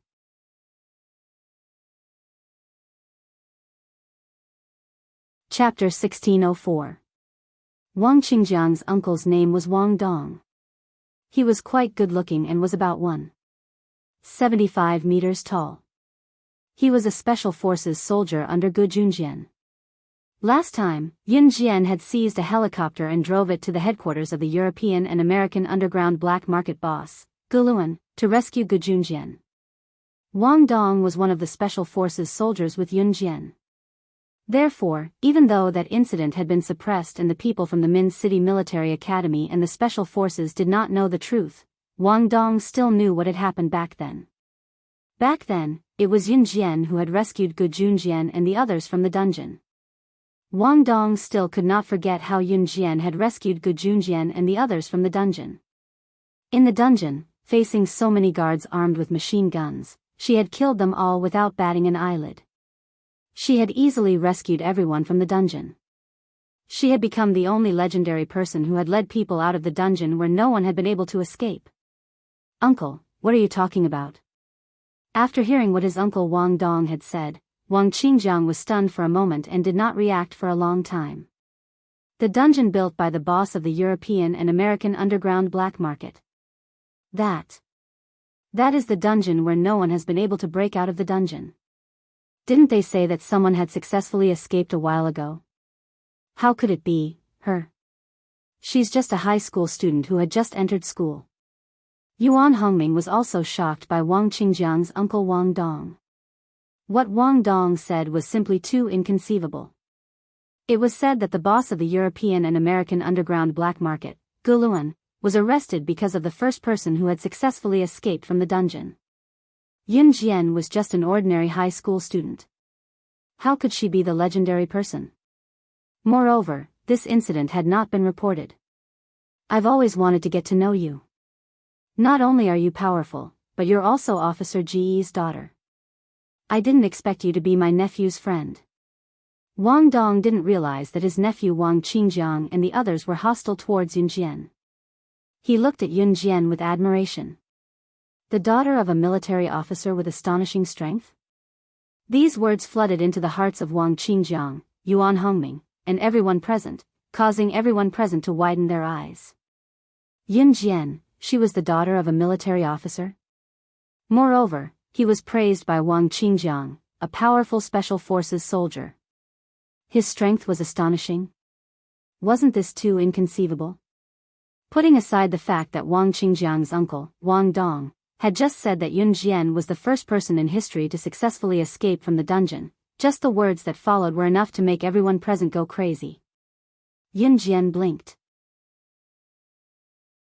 She didn't say much, but she also tacitly agreed to this fact. Uncle. She's really that powerful.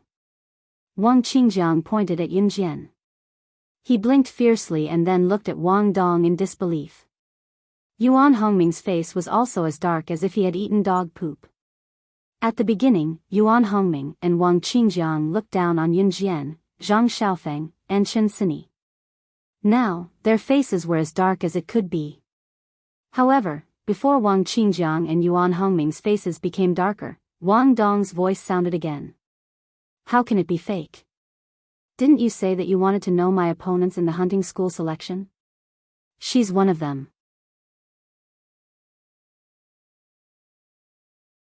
Chapter 1605. Wang Qingjiang was pleased and proud that his uncle was one of the top 100 Special Forces soldiers from country Z who could participate in the hunting school selection. Therefore, Wang Qingjiang used this to be extremely arrogant at the beginning.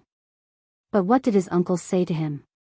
His uncle said that Yun Jian was one of the top 100 Special Forces soldiers from country Z who could participate in the hunting school selection. And with Yun Jian's ability, it was guaranteed that she would be one of the top 3 candidates to go to the hunting school. Yun Jian was also a Special Forces soldier. Then what level was Yun Jian's ability at? Initially, Wang Qingjiang was proud that his uncle was able to join the hunting school and the Special Forces in country Z. However, after what Wang Qingjiang's uncle, Wang Dong, said to Yun Jian, the only thing Wang Qingjiang could boast about was destroyed. Yun Jian was that kind of person. And Wang Qingjiang just said that if he wanted his uncle Wang Dong's autograph, he would only give it to those who didn't get along with him if they kissed him. It was obvious that Wang Qingjiang was trying to woo Yun Jian when he said that just now, but now, what he said was as foolish as it could get. Wang Qingjiang felt his face hurt. Phew. Master, I'm done with the horse stance in half an hour. Zhang Xiaofeng didn't say a word from the beginning. Even when his classmates, Yuan Hongming, and the others appeared, Zhang Xiaofeng didn't say a word. Zhang Xiaofeng only spoke after he finished the horse stance. Continue after 10 minutes of rest, Yun Jian ignored Yuan Hongming, Wang Qingjiang, and the others and only nodded at Wang Dong. She would give some face to Gu Yunjian's people. Oh yeah, when do you plan to go to the training ground? Wang Dong glanced at Yun Jian and asked. 5 days later, Yun Jian replied briefly. In front of Wang Qingjiang and the others, Wang Dong immediately smiled at Yun Jian and continued to ask, You're determined to get a spot in the hunting school, aren't you? The hunting school. Wang Qingjiang, Yuan Hongming, and the rest knew about the quota for the hunting school. There were a total of 100 people in the selection field this time, but only 3 could represent Z country. And what kind of place was the hunting school? You have to sign a life or death waiver when you enter the school. If he wanted to enter the hunting school, he had to sign a life and death agreement. That meant that if he died in the hunting school, it would have nothing to do with the hunting school. Moreover, the mortality rate of the hunting school was as high as 80%. After he graduated from the hunting school, his strength would also rise to a whole new level. These were things that Wang Qingjiang, Yuan Hongming, and the others could only tell him, but they didn't dare to imagine it themselves. Under everyone's gaze, Yun Jian nodded. Her bright and beautiful eyes flashed with a hint of determination. Then, in front of everyone, she said to Wang Dong, Yes, I'm determined to get a spot in the hunting school. Hearing this, Wang Qingjiang, Yuan Hongming, and the rest were even more shocked. People will die in that place. Wang Qingjiang looked at Yun Jian's beautiful face and kindly reminded her. Who wasn't afraid of death? Wasn't she? Yuan Hongming, as well as all the boys and girls with Wang Qingjiang and the rest, looked at Yun Jian in disbelief. That's right, people will die in the hunting school. Wasn't she afraid? Just when Wang Qingjiang, Yuan Hongming, and the rest looked at Yun Jian suddenly licked her red lips. She broke into a cold smile.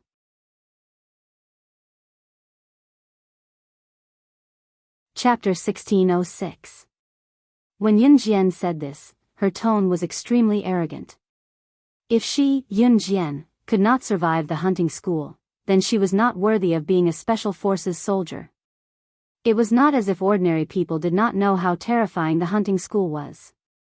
It was a hunting school. A school with a mortality rate as high as 80%.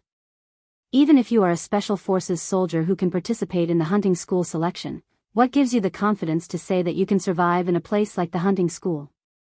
There are so many outstanding special forces soldiers in the world. Who do you think you are? I think it's a serious problem for you to even get a place to go to the hunting school in country Z. A girl next to her heard what Yun Jian said and could no longer bear to see Yun Jian in the limelight, so she argued loudly. This girl who spoke up for Yun Jian was with Wang Qingjiang. Girls usually like to be in the limelight. The girl was 169 meters tall. Among the girls, she was considered a tall and slender beauty. Usually, when she was with Wang Qingjiang and Yuan Hongming, this girl was always in the limelight. However, just now, Yun Jian was in the limelight, so the girl could no longer hold it in and wanted to refute Yun Jian. The girl's name was Lin Susu. Her looks were quite average, but her face was covered with rouge and makeup. Although she did not look good, she felt that it was very good.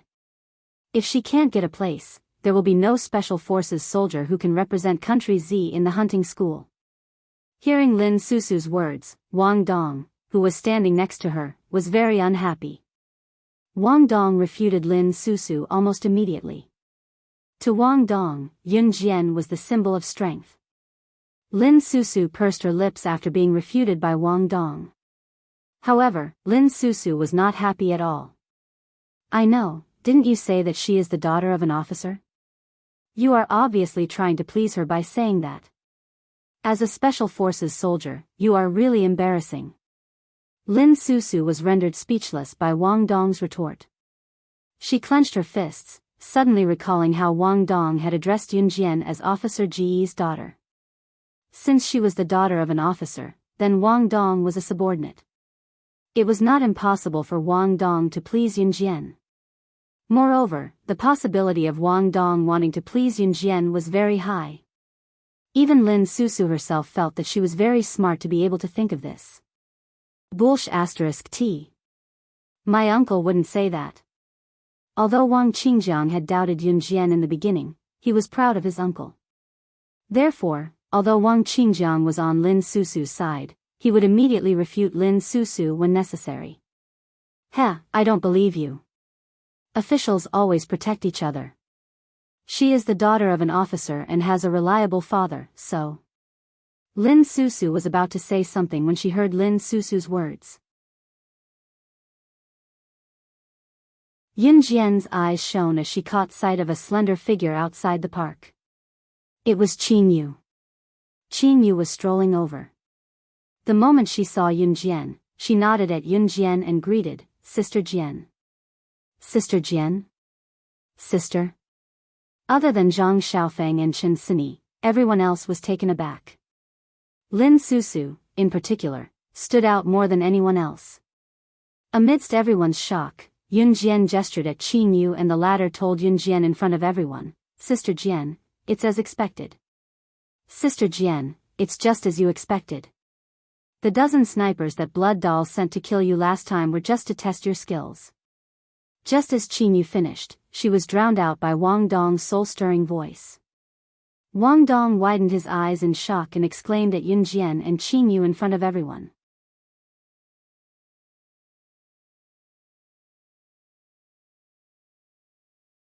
Chapter 1607.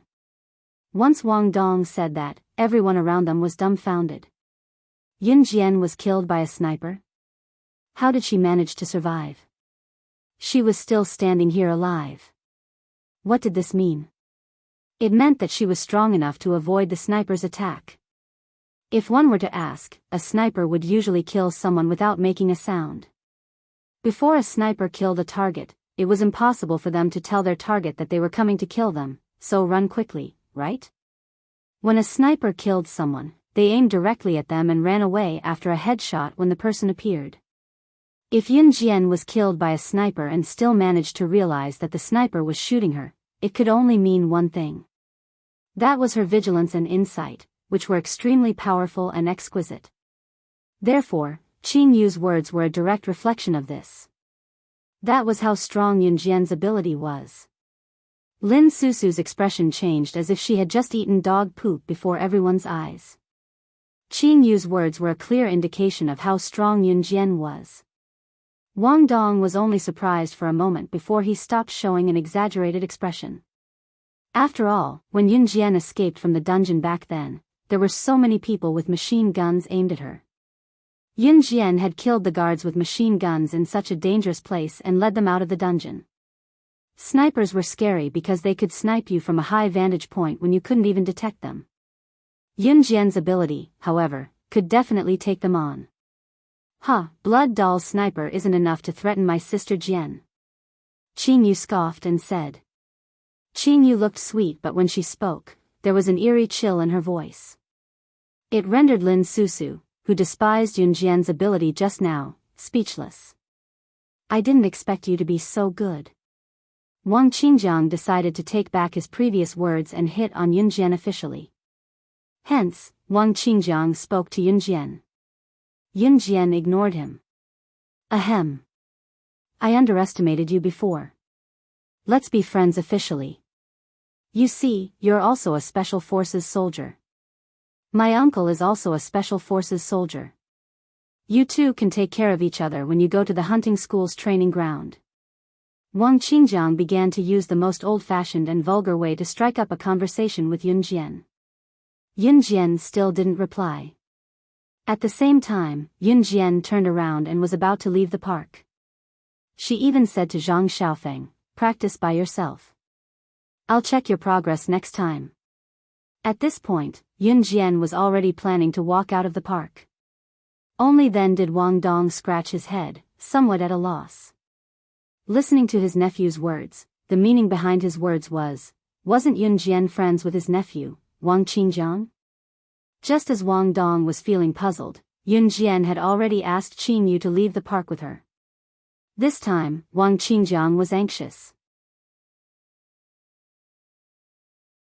Wang Qingjiang might be short, about 5 to 6 centimeters shorter than Yunjian, and he wasn't good-looking, but deep down, Wang Qingjiang wanted to find a girl who was more outstanding and better than him.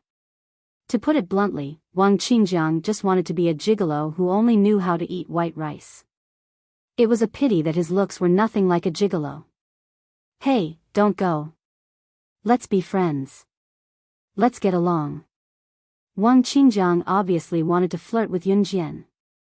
In his panic, he ran up to grab Yunjian's hand with his short and ugly hand. However, before his hand could reach Yunjian's delicate wrist, it was grabbed by a slender and well-defined hand. The slender and well-defined hand grabbed Wang Qingjiang's hand. His tall body looked down on Wang Qingjiang's 1.59 meters height, and he flung Wang Qingjiang away in the next second. As he flung Wang Qingjiang away, he lifted his leg and sent Wang Qingjiang flying a few meters away with his long thigh.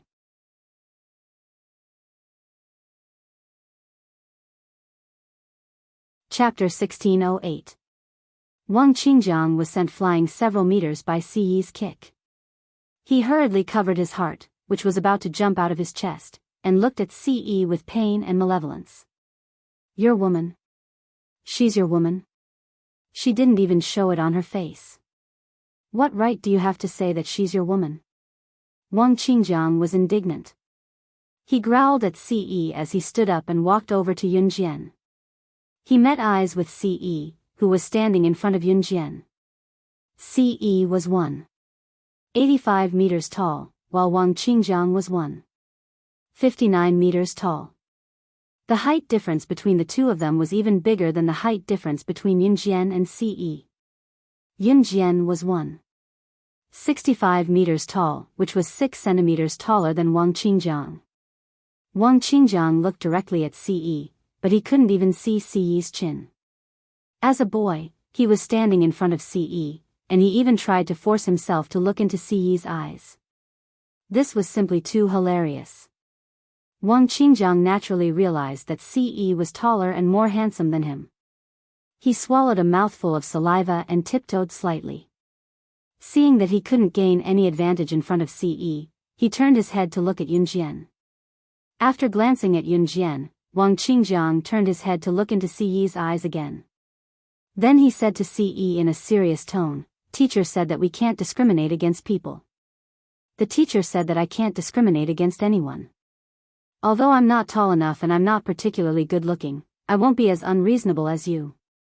I'm extremely possessive. People have the right to choose too. Looks and height can't make a living.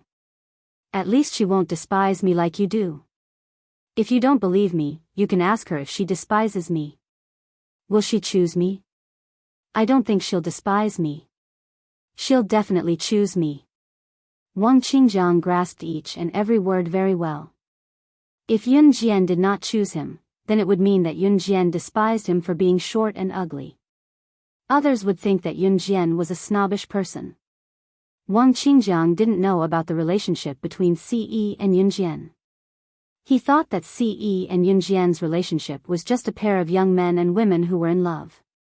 To put it bluntly, in the eyes of Wang Qingjiang, Yuan Hongming, and the others, this kind of relationship was just a game, and they could snatch it away at any time.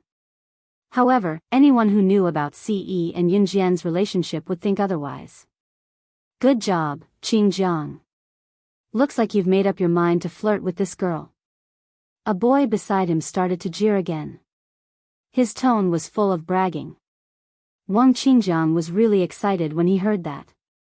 He stood on his tiptoes even harder, trying to be eye level with Ce, but he could barely reach Ce's shoulder. Wang Qingjiang thought that he was very smart. After what he said, Yun Jian would definitely choose him because she wanted to explain to the public that she was not looking down on him. Even if she did not choose him, she would not reject him too directly. After all, which girl would not want to embarrass herself in public? Just as Wang Qingjiang was waiting for Yun Jian's reply, Yun Jian's voice came out of nowhere, shocking Wang Qingjiang and the rest. "Stupid and ignorant brat." After saying that, Yun Jian turned to call Qing Yu over and grabbed Ci's hand to leave the park with Ce. Zhang Xiaofeng and Chen Sini who were behind them were not in a hurry to leave. Zhang Xiaofeng still had to train by himself for a while. Although Chen Sini bickered with Zhang Xiaofeng every day, she would still stay with him until Zhang Xiaofeng was done with his training. "Wait, what do you mean by this? Are you really going to choose him because of my looks?" Wang Qingjiang could not take it anymore when he saw that Yun Jian was about to leave. He quickly shouted at Yun Jian. Yun Jian's eyes flickered when she heard Wang Qingjiang's straightforward words. Her lips curled into a red arc as she turned around with a smirk. Wang Qingjiang thought that Yun Jian was going to change her mind when he saw that.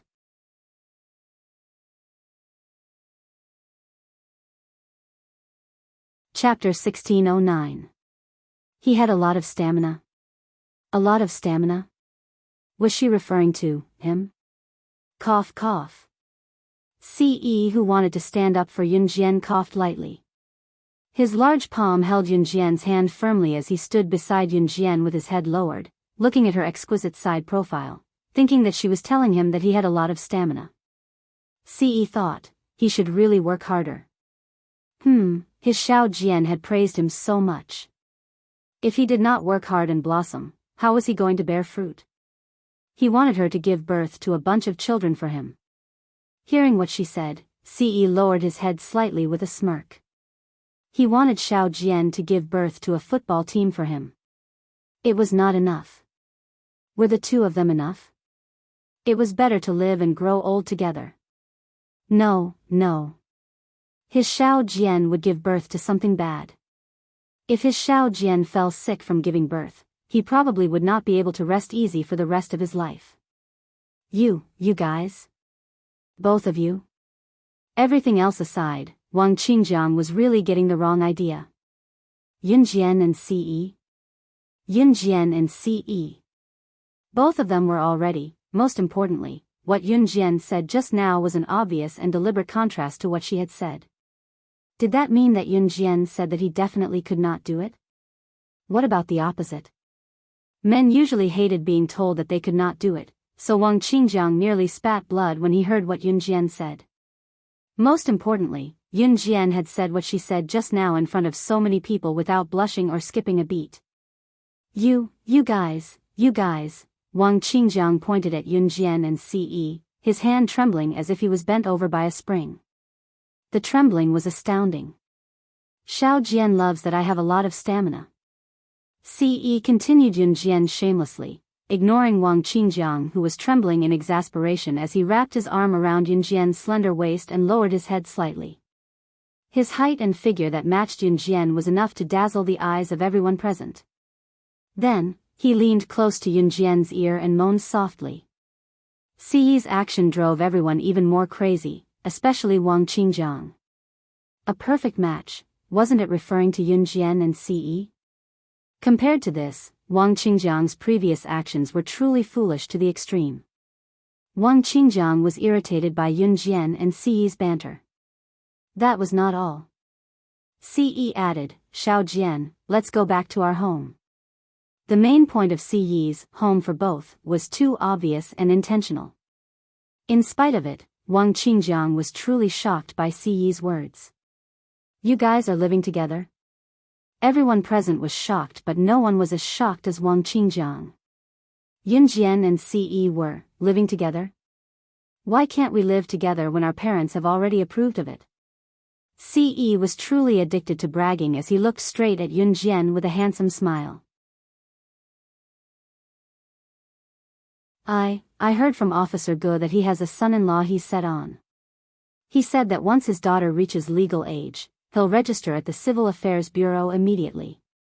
He even said that his son-in-law and his daughter have already gotten country ours marriage certificate. Don't tell me that the son-in-law Officer Ge mentioned is you, young man. Wang Qingjiang was about to pass out from anger, but it was not enough. His uncle, Wang Dong, personally dealt him a critical blow. You guys even have a country our marriage certificate?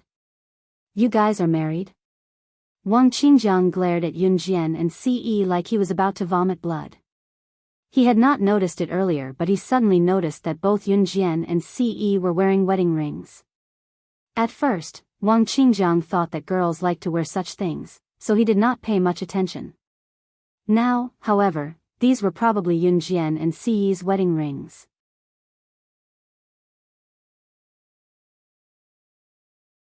Chapter 1610. When she saw the marriage certificate, Yun Jian wanted to facepalm again.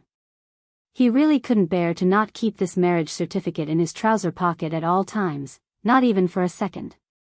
Who in the world could bear to leave their marriage certificate at home at all times, not even for a second? Besides Ce, there was probably no one else in the world who could do this, right?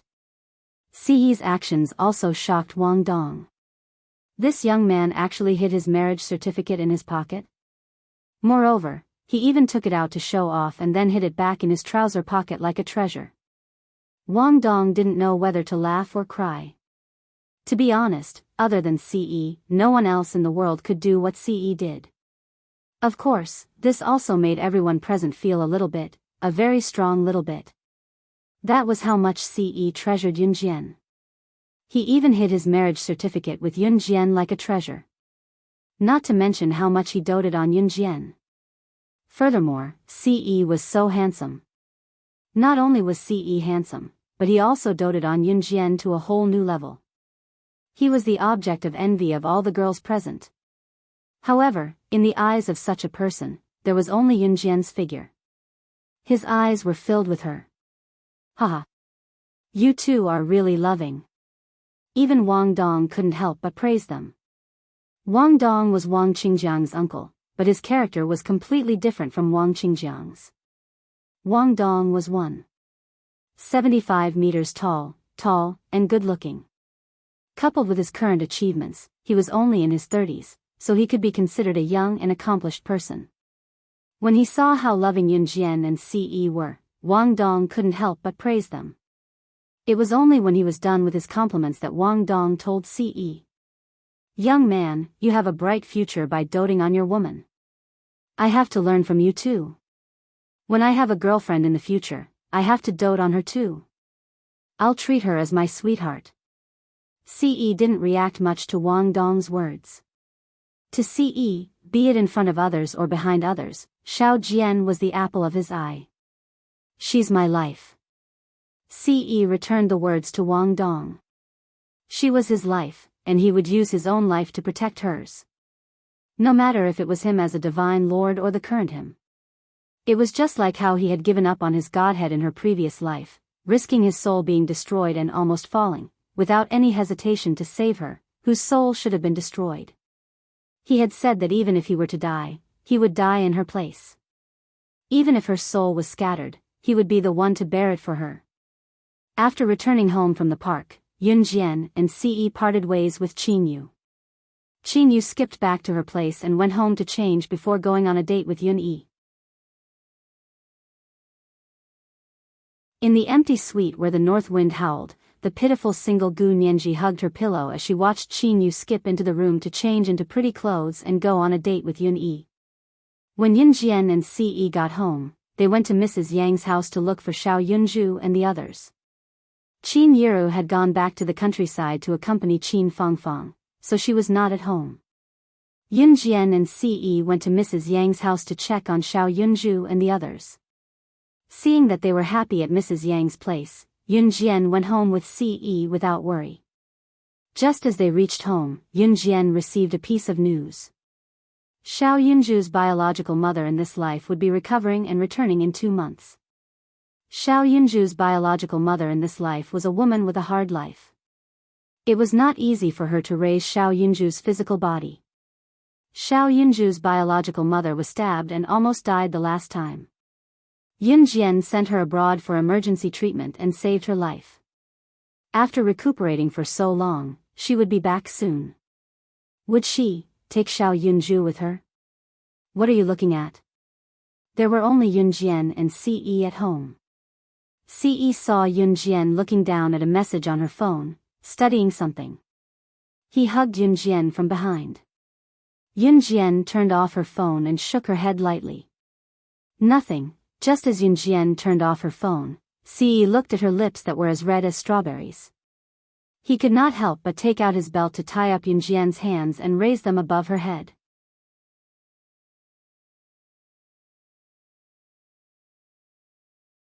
Chapter 1611. Yun Jian was still mulling over the fact that Xiao Zhu's mother was back. When she came back to her senses, Ce had already lifted her hands and tied them up with his belt. What are you doing? Yun Jian blushed instantly, knowing what he was about to do to her. Her cheeks were as red as a monkey's butt. Doing you. Ce was very close to Yun Jian now, his breath almost spreading from the top of Yun Jian's body. Yun Jian was even more embarrassed now. Yun Jian's cheeks were as red as an apple. Didn't you say that I'm energetic just now? Xiao Jian, don't you want to try? Ce asked as he reached inside Yun Jian's clothes and grabbed a certain tender and plump part of Yun Jian's body, getting close and pinching it. Yun Jian's rosy cheeks made Ce like her even more. After holding it in for so long, he really could not hold it in this time. Xiao Jian, don't be nervous. Leave yourself to me. I'll be gentle if anything happens, Ce said softly as he nibbled on Yun Jian's soft earlobe. Yun Jian's cheeks were as red as blood. Don't talk, stick close to me. Ce had already taken off Yun Jian's top. Just as Ce was about to go deeper, however, the phone in Yun Jian's pants pocket buzzed. Seeing this, Yun Jian's jubilation and exhilaration was washed away like a splash of water, turning into a puddle of water in an instant. Ce's arousal was quenched as well. F***ck. Ce punched the wall and cursed for the first time in his life. It was his first time being so furious and also his first time expressing his emotions so irrationally. In spite of it, only his Xiao Jian could see his emotions. Yun Jian still took out her phone from her pocket. The moment she did so, her cheeks flushed and she tiptoed to kiss Ce on the lips. With the kiss, Ce's restlessness just now vanished. He grabbed Yun Jian's hand at once, his dark and gloomy demeanor just now vanishing completely. It was only then that Yun Jian answered the call. Yu Xiaolua's anxious voice came from the other end of the phone. Yun Jian, where are you now? The hunting school selection has been pushed forward again. I'm almost at your house now. Pack your essentials quickly and go to the gate. Go there now. Yu Xiaoluo's voice sounded urgent. Yun Jian's eyes flickered and she nodded at Yu Xiaoluo under Siyi's gaze. Even after he hung up, Siyi's expression was still dark. Seeing that, Yun Jian tiptoed and kissed Siyi on the lips with pursed lips, mimicking how Siyi kissed her in the past. She kissed him back for a while before letting go. Yun Jian looked at the ground and said shyly, "In the future, continue, in the future?" This meant that Yun Jian had given her silent consent and was certain that he could do these shameful things to her. Ce hugged her and whispered in her ear, "Xiao Jian, I'm definitely going to eat you up next time." He really wanted to tear Yu Xiaoluo apart. Why did he have to call now of all times? In spite of it, Ce suppressed the thought for Yun Jian when he remembered that his wife still needed Yu Xiaoluo. Buried in Siyi's arms, Yun Jian blushed as she felt his tenderness. 15 minutes later, Yun Jian tidied herself up and carried a simple bag before walking to the road from the house. Yu Xiaoluo drove the car over and honked at where Yun Jian was standing. "Yun Jian, over here. Come over quick." Yun Jian glanced at the military jeep that Yu Xiaoluo was driving and saw 4 men and women in their 20s and 30s sitting in it. They were probably special forces soldiers heading to the selection field.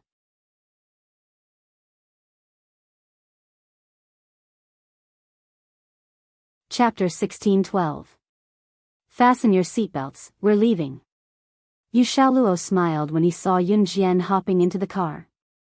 He then stepped on the accelerator and the jeep sped off. Yu Xiaoluo's military jeep was similar to Gu Yunjian's and could accommodate quite a number of people at once. There were 3 rows of seats in the military jeep. Other than Yu Xiaoluo himself, there were 4 other men and women. They were probably going to participate in the hunting academy selection like Yun Jian. In comparison, Yun Jian was surprisingly young. At that moment, the woman sitting beside Yu Xiaoluo in the passenger seat turned to look at Yun Jian and whistled. "Little girl, you're Team Monarch/God, right? I've heard of your name, but I can't tell what you're capable of just by looking at you." The woman had short hair and from the back, she looked like a tomboy. Not only did she lack the feminine charm of a woman, but she also had the domineering aura of a man. "Right, I'm Su Mei. It's a very old-fashioned name. My nickname is Moldy, but I prefer that nickname. Don't laugh. Also, you can call me Sister Moldy." Su Mei introduced herself to Yun Jian humorously. "Haha. Moldy, don't scare the little girl. Little girls can't take scares. Little girl, if you're bullied by Moldy, I'll cover you." "Ah." A handsome man who looked like a soldier patted Yun Jian's shoulder and said. This man who looked like a soldier was called Su Wenming. Whether it was Su Mei or Su Wenming, what they said was purely a joke. When everyone gathered together, their favorite thing to do was to joke and fool around. After all, it was true that working in the military was sometimes boring. However, when everyone gathered together, there was mutual trust between teammates. That was the most intimate and warm feeling they had. Other than Su Mei and Su Wenming, the other 2 were men. The oldest among them was Wang Buren, who was already 39 years old. The other one was the same as Su Mei and Su Wenming. He was also in his 20s, and his name was Dong Xiu. Su Mei, Su Wenming, Wang Buren, and Dong Xiu were recommended by Principal Ma of the Min City Military Academy by Yu Xiaoluo to participate in this hunting school. Including Yun Jian, Principal Ma recommended a total of 5 people to participate in the hunting school selection in Country Z.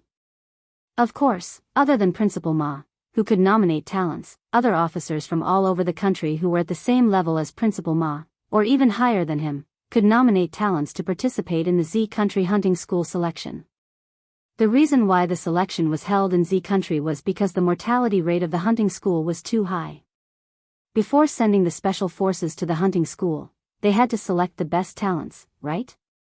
If he felt that a person was not bad and directly sent him to the hunting school, he would easily die in the hunting school if he was not strong enough. This also greatly increased the mortality rate. Hence, Z country's selection was held. Only the top 3 would be qualified to represent Z country and be sent to the hunting school. The 5 people recommended by Principal Ma, including Yun Jian, could be considered enemies with the other officers' recommendations. If Yun Jian was selected as one of the 3 members to represent Z country in the hunting school, Principal Ma's reputation would be greatly enhanced. Hence, as soon as Yun Jian arrived at the entrance of the selection, she was the center of attention from the members recommended by different officers. Team Monarch / God was famous, but only in Zhe province. Other than Zhe province, even if people had heard of Yun Jian's name, they would not be shocked. Most of the people who came to the selection were from other provinces. Moreover, some of them knew that Yun Jian was good. Not only would they not be impressed, they would even make things difficult for Yun Jian. Hence, as soon as Yun Jian got out of the car, she became the center of attention of a large group of special forces from different provinces. There was even a special forces soldier who was about 30 years old with medium height and build who circled Yun Jian a few times before teasing Yun Jian in front of everyone. "Little sister, you have come to our selection field to select a place to go to the hunting school. Everyone, take it easy. Don't hurt the little girl during the competition."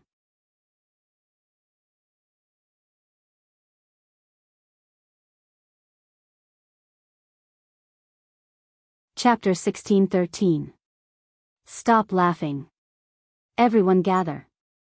Listening to the mockery directed at Yun Jian by people from different regions, Yu Xiaolua walked over with a grim face and growled. Although Yu Xiaolua was young, his official position was higher than everyone present. Most importantly, Yu Xiaolua was the person in charge of this selection. To put it bluntly, Yu Xiaolua was one of the judges of the selection. Therefore, the people who were laughing at Yun Jian immediately froze and no longer dared to laugh. Yun Jian looked very young. Anyone with a discerning eye could tell that she was underage. The people who came here were not young. The oldest one was already in his 40s, close to his 50s. The youngest ones were Su Mei, Su Wenming, and Dong Xiu. Of course, even if Su Mei, Su Wenming, and Dong Xiu were considered young, they were still at least 25 years old. After all, those who could go to the hunting school must have a certain level of strength. Today was just a selection to select 3 members who could represent country Z to go to the hunting school. Therefore, the people who came were not young. Usually, those who were strong had to go through a few years of training to achieve great achievements. By the time they reached this level, they were not young anymore. Therefore, when the group of people saw Yun Jian, it was not without reason that they laughed and mocked her. Damn it, this group of people is doing it on purpose. Just ignore them. Here, Sister Mold will protect you. Su Mei saw that the group of people swaggered away after Yu Xiaoluo finished talking to them. She stood beside Yun Jian, patted Yun Jian's shoulder, and snorted. "Do you want your little sister to grow moldy with you by protecting her? Go away, it's more useful to have your brother protect you." Su Wenming came over and joined in. He even joked with Su Mei. After Su Wenming came over and said this, Su Mei slapped Su Wenming away. Then, she opened her mouth and glared at Su Wenming. "Brother Wenming. Are you being civilized today?" Su Mei bickered with Su Wenming and gritted her teeth. Pfft. Dong Xiu, who was standing at the side with a delicate face, coughed lightly to cover her laughter. Yun Jian only raised her red lips slightly and didn't say much. Come. Everyone is here. Gather. Find your own formation. Let's first briefly explain the rules of this selection. At this moment, a middle-aged man in his 40s with a square face and a serious expression stood not far away and waved at all the Special Forces soldiers present. This middle-aged man was the main person in charge of this selection, and his name was Duan Muqiao. There were a total of 100 people from the Special Forces participating in the selection, and all of them had arrived. Hearing Duan Muqiao's beckoning, Yun Jian followed the crowd and casually lined up with Su Mei and Su Wenming. Since everyone is here, then I'll first talk about the process of our selection this time. Duanmu Xiao cleared his throat and officially opened his mouth. Everyone here is the best special forces from all over the country. At the same time, we all share the same dream, which is to enter a hunting school to further our studies. As for me, I won't beat around the bush. Our selection has its own rules. Everyone knows what kind of place the hunting school is and how high the mortality rate is. Therefore, in our selection, any one of you may be eliminated at any time during the competition. I'll say something that no one likes to hear, but it must be said. That is, if you're not strong enough, in this month's selection competition, those who lose will stop the competition midway and pack up and leave. This is for your own good. If you're not strong enough, only death awaits you if you're sent to the hunting school. Also, from the moment you enter the selection, your previous name will no longer be used. We'll give you a new random number. In this month, the number will be your name. The moment she received the number, Yun Jian narrowed her eyes. Her number was 006.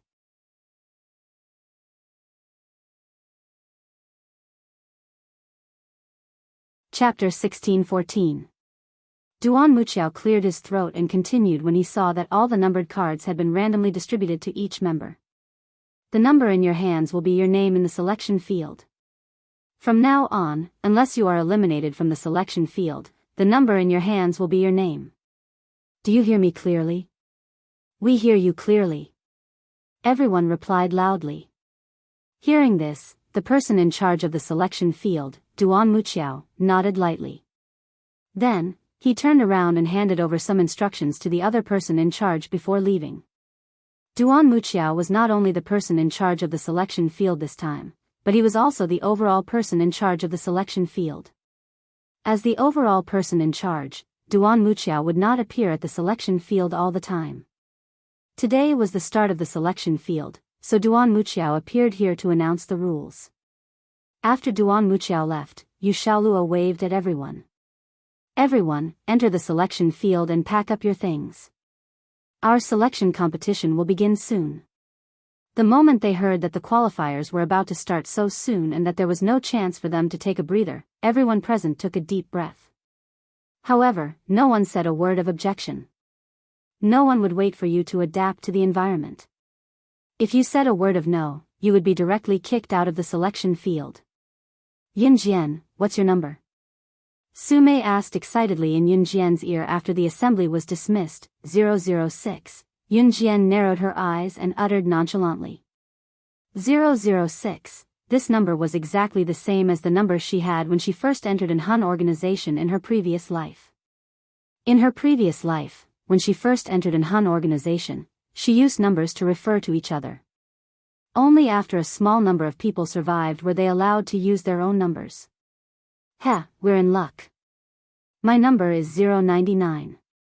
This number is second from the bottom. That's good enough.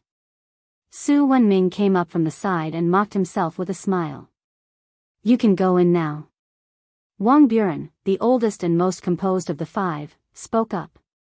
Wang Buren's words carried a thick sense of awkwardness. Therefore, as soon as Wang Buren finished speaking, everyone present obeyed and walked through the entrance of the selection field. Just as she was about to enter the venue, Yun Jian's phone beeped. She opened the message and saw that it was a message from Chu Ning. It was clear as day. When he opened it, he saw the content of the message. Yun Jian, you have to do your best. Although we can't be there to cheer you on, we, Team Monarch, will support you from behind. I believe you can do it. Seeing this message, Yun Jian narrowed her eyes slightly. She didn't reply, but squeezed her phone and hid it back in her pocket. Then, she followed Su Mei and the others into the selection field. Everyone who has a mobile phone or electronic device, put it here. Mobile phones are not allowed during the selection period. A man in military uniform stood there and shouted with a loudspeaker. Little sister, are you here to participate in the selection with us? Don't you think we should go easy on you? Huh. There was a group of people who were dressed decently. They were all in their 20s and looked average, but they were eyeing Yun Jian's team like a ruffian. One of them, a man who had just turned 25 and was rather good-looking, was looking at Yun Jian with a teasing and disdainful gaze. Like Yun Jian and her team, this group of people came from the same military officer. They were the ones who had mocked Yun Jian at the entrance just now. This guy's name is Zhou Duanzheng. His military officer isn't on good terms with our Vice-Chancellor Ma. He's always picking fights, so just ignore him. Wang Buren stood beside Yun Jian and told Yun Jian. A portion of people who came to the selection field were not really going to the hunting school. They were only here to obstruct those who were at odds with them. Like Zhou Duanzheng and his team.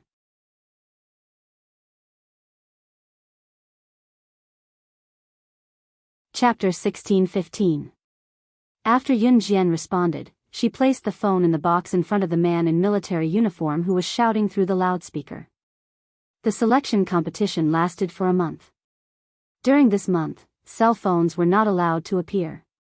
Yun Jian had no intention of using a cell phone, so she placed the phone in the box easily. Just as she placed the phone in the box and was about to turn around, Zhou Duanzheng and the others, who had spoken to Yun Jian contemptuously, blocked Yun Jian's way. "What are you doing?" When Su Mei saw this, she pushed through the crowd and leaned toward Yun Jian. Su Wenming, Wang Buren, and Dong Xiu also stood in front of Yun Jian without hesitation.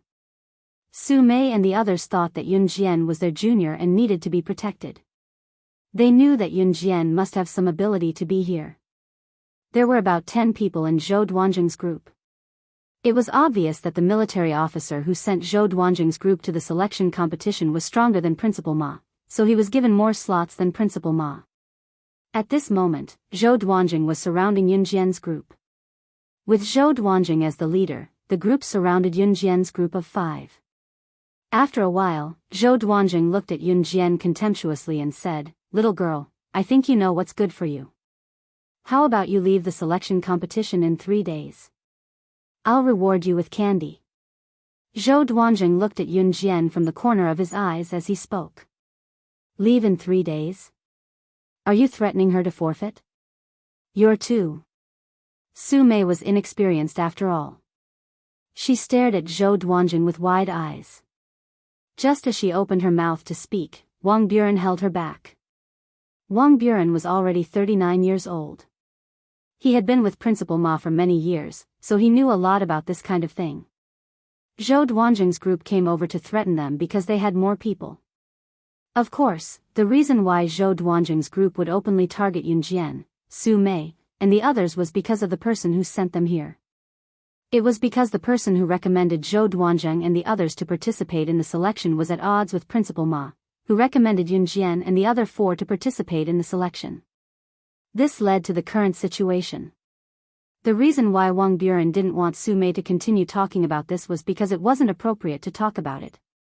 After all, Zhou Duanzheng and the others had the advantage in numbers.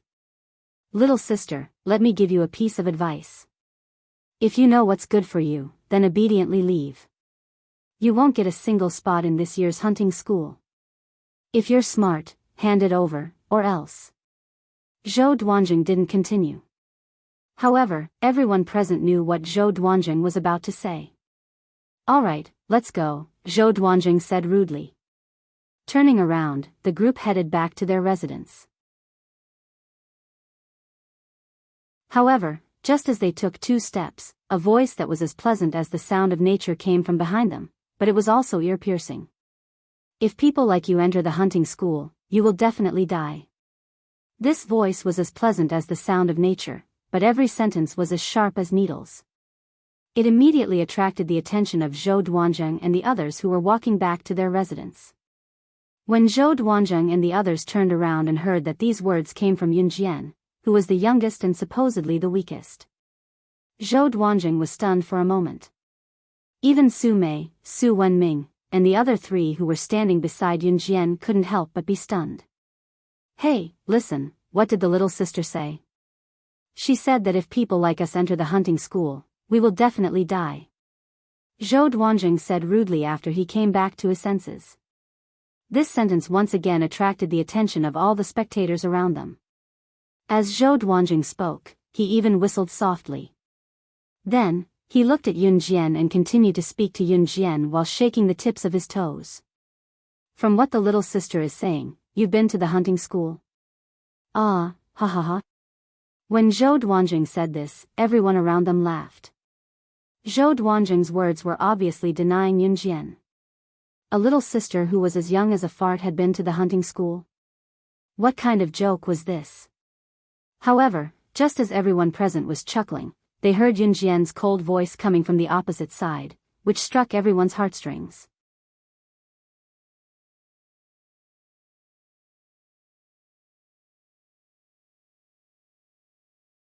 Chapter 16:16. Initially, she thought that Yun Jian would be deflated and unable to say anything after what she said.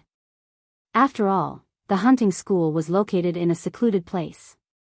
Apart from the special forces who were sent to the hunting school for further training, the rest of the people, including the leaders, were not qualified to see the scenery of the hunting school. Most of the things that happened in the hunting school were usually told to the outside world by the special forces who had completed their training in the hunting school.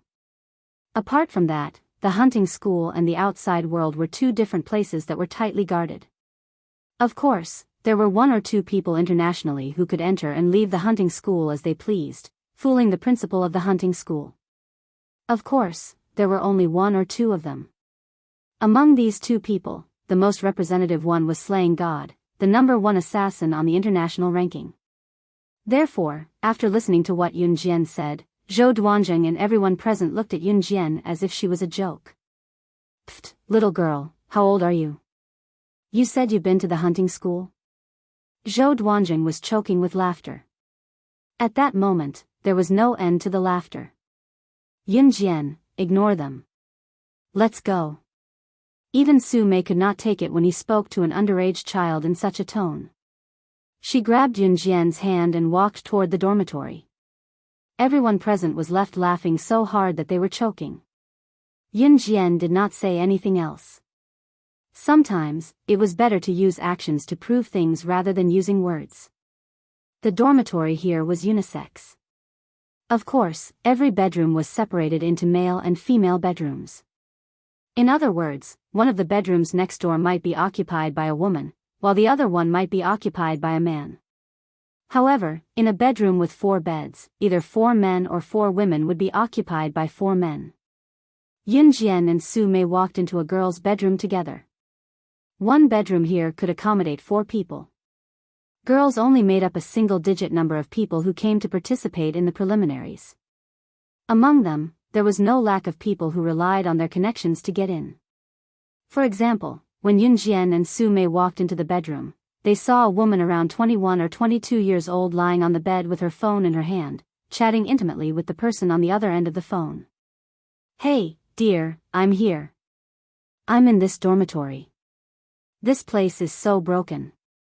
Well, for you, I'm willing to stay here. Since you want to know the environment here, you should come here yourself. You're making me experience it for you. I can't even run 500 meters. When I go back, you have to make it up to me. Not only did this woman not hand over the phone, but she was also happily chatting with the person on the other end of the phone. There were only 3 people living in Yun Jian's dormitory.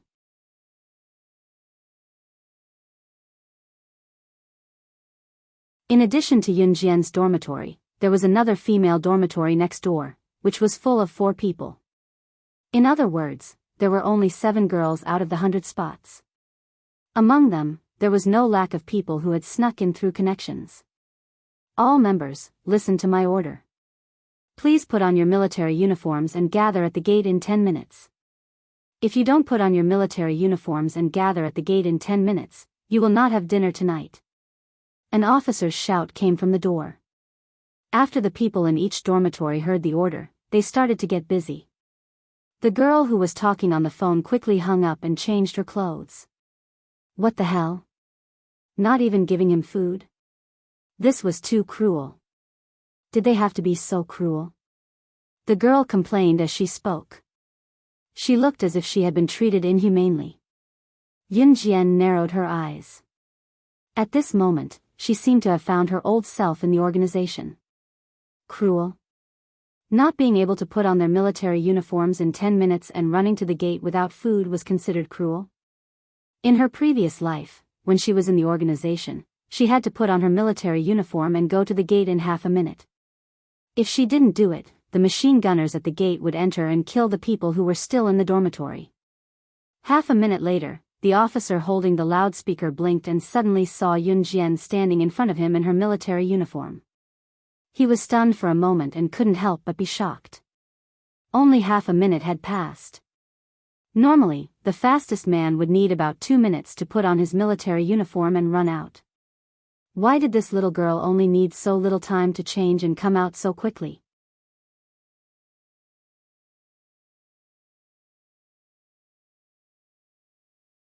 Chapter 16-17. The military officer with the loudspeaker was indeed stunned, but he quickly reacted and swallowed hard. He gave Yun Jian a thumbs up and said, "Little girl, you're good." Yun Jian just blinked and didn't say anything. 2 minutes later, the fastest group of people changed their clothes and ran out of their bedrooms. When they saw the small figure standing in the open space from afar, this group of men fiercely stomped their feet and almost spat out the word F***ck in fright. The group of men who changed their clothes and came out of their bedrooms all stomped their feet. The military officer with the loudspeaker saw the group of people standing there in a daze. He thought about how Yun Jian changed her clothes and came out of her bedroom so quickly. Were they really no match for an underage little girl? The military officer standing there shouted at the group of people who were stunned, "What are you standing there for? Did you all go to take a dump? You all took so long to come out. Don't you want to eat dinner?" They couldn't even compete with a teenage girl. Only then did this group of people jog over and join the team. Zhou Duanjing was also in the group. Because the military officer was there, Zhou Duanjing didn't dare to say anything. He just glared at Yun Jian. 12 minutes later, everyone had finally arrived. The last person came out after 12 minutes. That person was the woman who slept with Yun Jian. Her name was Nan Linlin. Nan Linlin came out with light makeup. When she ran over, she thought she wasn't late and ran into the team happily. But as soon as she ran into the team, she was shouted at by the military officer with the loudspeaker, "You, get out of the team. You can't eat dinner tonight." Why? Nan Linlin was stunned. "You're late." The officer yelled at Nan Linlin without showing any pity for the fairer sex. After shouting, the military officer didn't look at Nan Linlin's expression. He turned around and looked at the crowd. "You guys, you can't even compare to a little girl. Do you know that the little girl only used half a minute to change her clothes and come out, but what about you guys? All of you are dragging your feet. If you enter the hunting school like this, it will be a problem whether you can come out alive." The officer's anger was not without reason. What kind of place was the hunting school? Needless to say, the officer was doing this for the sake of everyone present. Half a minute? No, officer, are you saying that she only took half a minute to change and come out? The people around were stunned after hearing the officer's words, especially Zhou Duanjing and the others who had just mocked and ridiculed Yun Jian. At this moment, they were dumbfounded. I saw it with my own eyes. How could it be fake? After the officer finished speaking, he immediately continued. Let's not talk about other things first. Let's get to know each other. My surname is Fong. You can call me Officer Fong. For the next month, I will accompany you and watch you train. All of your missions will be issued by me personally. I believe that at the entrance just now, our general manager has already told you some things about this. I won't say much here. Speaking until here, Officer Fong gestured to the few officers beside him and asked them to distribute the SOS device in their hands to everyone present. Officer Fong waited for everyone to hold the device in their hands before he continued speaking to the crowd. For your competition, we will use the strictest method. The only thing we can guarantee is that we won't harm your lives. This is the SOS device. You can activate it anytime and anywhere and then give up the qualification for the preliminaries. However, I still suggest that you don't give up so easily.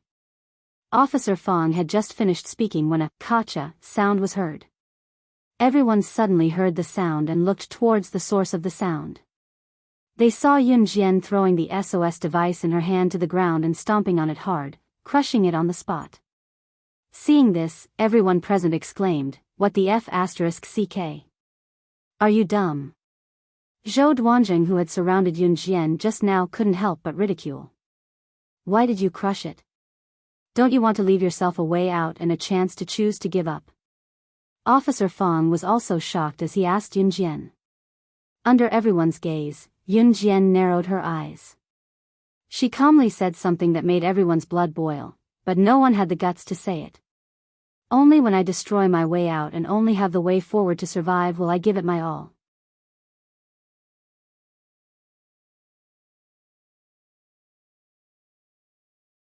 Chapter 16-18. Yun Jian's words resounded through the clouds. Her heavenly voice made everyone present respect her. In a desperate situation, only those who destroyed all their paths of retreat would give their all in the face of a desperate situation. Yun Jian's words were the truth. Yun Jian's words shocked every Special Forces soldier present. A little girl in her teens was actually able to speak of such profound insights. How could he say such shocking words? What exactly had she experienced? Some people might never have thought of this in their entire lives. Some people thought of it, but they would never dare to be like Yun Jian. Most people were used to or liked to leave a path of retreat for themselves. But who would have thought that in order to succeed, they had to cut off their heart that was always thinking of taking a step back? Everyone at the scene was stunned, including Zhou Duanzheng and the others who were very unfriendly towards Yun Jian. For a moment, there was silence. Of course, not everyone was stunned. There was still one person who did not understand the meaning of Yun Jian's words. That person was Nan Linlin. Nan Linlin grew up in the palm of her parents' hands. Her parents were both soldiers. She was born in a military family and her status was not low. Therefore, Nan Linlin was able to use her connections to enter the selection field. Nan Linlin did not have any strength at all. What path of retreat? You're a girl who wants to fight and kill every day. Don't you feel ashamed? Nan Linlin's lips twitched. She rolled her eyes and stood on the spot with her arms crossed. After saying this, Nan Linlin placed her hands that were painted with nail polish on her delicate face like a dragonfly skimming the surface of the water. Women should treat themselves better. Go out and put on makeup or something. Fight and kill by yourself, but you still have to bring men along to fight and kill. I've never seen such a person before. As she spoke, Nan Linlin shook her head at Yun Jian and finished her assessment as if she was mumbling to herself. At this moment, everyone who was shocked by Yun Jian suddenly came to their senses. When they came to their senses, they wouldn't feel that Yun Jian's words were as shocking as they were at the beginning. You still have the nerve to say that you put on makeup? Where is this place? This is a training ground, not a place for you to put on makeup. I'll give you 10 minutes to clean up the mess on your face right now. Otherwise, you won't be allowed to eat for the rest of the day. When Officer Fong heard Nan Linlin talking to herself, he was so angry that he wanted to hit her. However, he forced himself to hold it in and growled in his calmest voice. Why can't I put on makeup? You didn't say that I couldn't put on makeup before I came in. Nan Linlin was still unconvinced and shouted back at Officer Fong. Officer Fong didn't know how to communicate with this young lady. He clenched his fists and forced himself to calm down. Then, he turned his head and announced to everyone present. All of you, go pack up and have dinner. We'll officially start tomorrow morning. After Officer Fong finished speaking, he turned around and continued to reason with Miss Nan Linlin. As for what Nan Linlin said about her just now, Yun Jian felt that it didn't hurt at all. She turned around and walked towards the dormitory. Yun Jian's long ponytail swayed with the wind. Her back view looked very energetic. Zhou Duanzheng and a dozen other people walked over and surrounded Yun Jian. Hey, little girl, you're Yun Jian, right? Zhou Duanjing looked at Yun Jian while shaking his legs. After he finished speaking, Zhou Duanjing continued to speak to Yun Jian without waiting for Yun Jian's reply. No matter what philosophy you say, you'll never get a place in the hunting school. If you don't want to leave with injuries, then get out of here, haha. With that, Zhou Duanjing snapped his fingers and turned around to leave like a ruffian. Just as Zhou Duanjing turned around, he suddenly felt someone kick the back of his knee. Then, he couldn't help but kneel forward.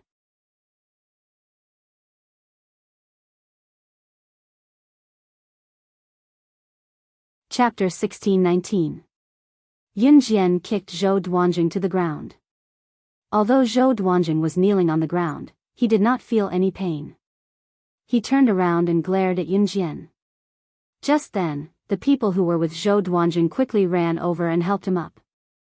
After being kicked down by a girl, Zhou Duanjing naturally could not face it head-on.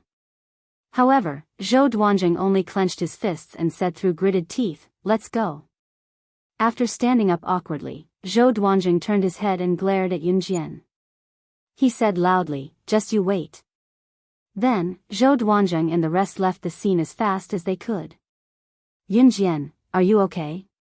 What happened just now only took a few breaths." When Su Mei and Su Wenming ran over, Zhou Duanjing had already left with his men. "I'm fine." Yun Jian retracted her gaze. Her dark eyes darkened as she turned around and went back to her room. At night, Yun Jian lay on the top bunk bed in her room and stared at the ceiling. There were only 2 beds in the room, the top bunk and the bottom bunk. The bottom bunk was occupied by Su Mei and Nan Linlin. "This is the place. Don't think of yourself as a pampered lady here. Since you're here, we'll treat you the same. No one will be treated differently. Your parents have told me that I won't give you any special privileges. So, you'll have to deal with your relationships well and work hard. Your parents want you to have the ability to protect yourself. You can train here. Also, if it's the elimination round, you can stay here as long as you can. Don't force yourself." At around 7:49 p.m., Chief Fang's voice came from Yun Jian's room. "Okay, Chief Fang. I understand. Thank you." After Officer Fang's voice fell, a light but obedient female voice came from the gate. This woman's voice sounded soft, but it was peaceful. "Okay, go in." After he finished speaking, Chief Fang turned around and left. Then, Yun Jian heard the door being pushed open. 2 seconds later, a gentle voice was heard. Hello everyone. My name is Luo Berry." There was no reply after he finished speaking. The girl who called herself Luo Berry paused. She was a little embarrassed, but she didn't back down. "Hello everyone. I was sent here at the last minute. I guess you could say that I got in through the back door. But I'm not here to snatch anyone's spot. My parents thought that I was a little weak, so they sent me here, hoping that I could improve a little here." The girl who called herself Luo Berry was about 1.6 meters tall. She was very slim, but she looked a little weak. She was the type that people would want to protect. She looked like a 14-year-old girl, but in fact, she was 2 years older than Yun Jian. She was already 18 this year. "Hello, my name is Su Mei. My nickname is Moldy. You can call me Sister Moldy." Hearing Luo Mei's words, Su Mei immediately got up from the bed and extended her hand to greet Luo Mei. When Luo Berry heard Su Mei talking to her, she was a little excited. She quickly reached out and held Su Mei's hand. "Hello." "Hee hee. Yun Jian." Yun Jian didn't get up from the bed. She was still lying on the bed, staring at the ceiling as she spoke to Luo Berry. From the conversation between Luo Berry and Chief Fang at the door, she could tell that Luo Berry was the daughter of a rich family. She was here purely to train her skills. Moreover, Luo Berry admitted that she got in through the back door as soon as she entered. Her tone was a little tactful, and she had the elegant demeanor of a rich family's daughter. Yun Jian had a good impression of her, so she introduced herself. "Yun Jian, what a nice name, hee hee. Luo Berry smiled at Yun Jian, then stuck her tongue out mischievously.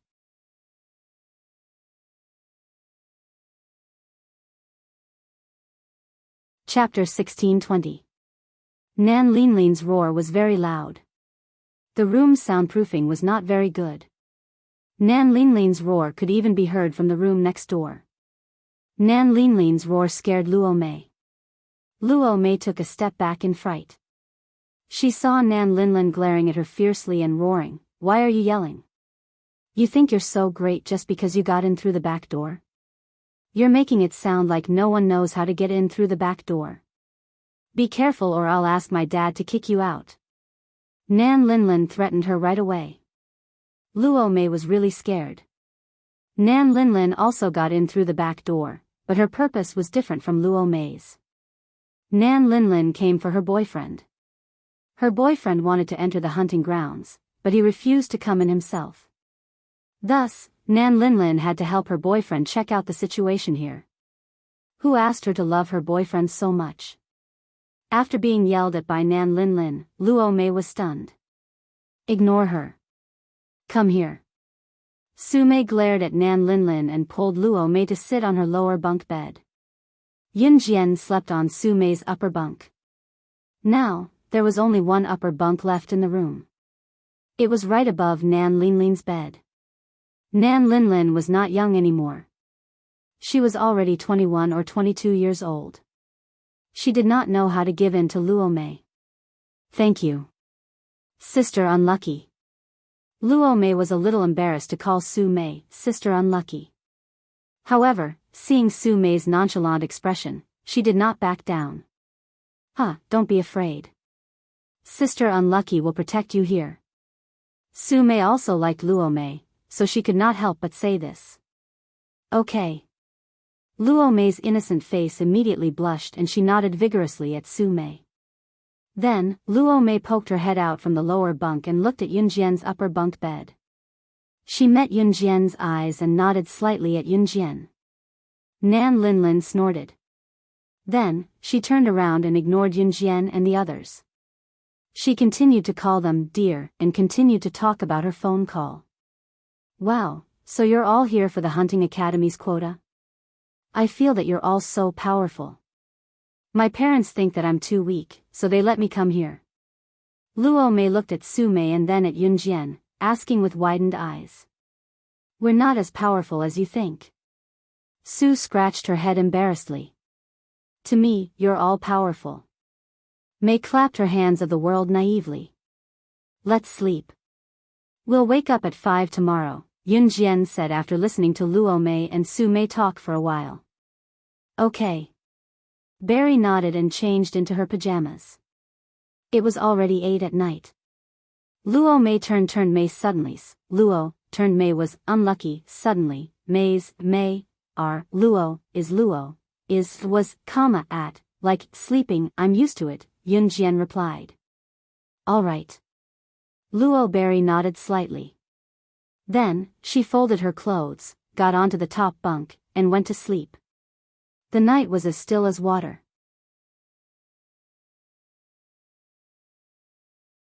It was 2:51 in the morning. It was almost 3 o'clock in the morning, the time when people slept the best and entered the deep sleep stage. Woo! Woo! Woo! Suddenly, the alarm went off. A familiar voice came from the speakers in every room. "Everyone who heard the sound, please change your clothes within 5 minutes and gather at the door. If you don't change your clothes and gather at the door within 5 minutes, you'll be disqualified from the selection."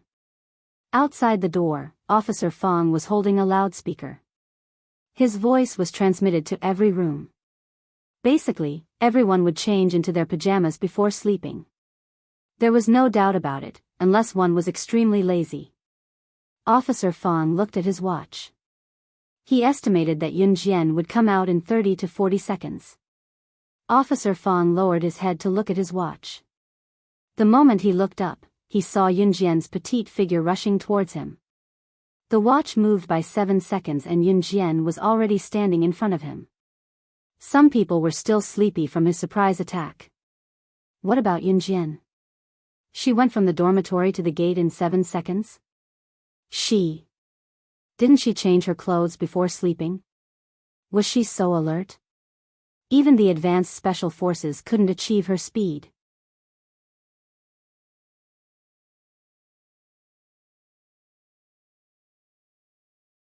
Chapter 1621.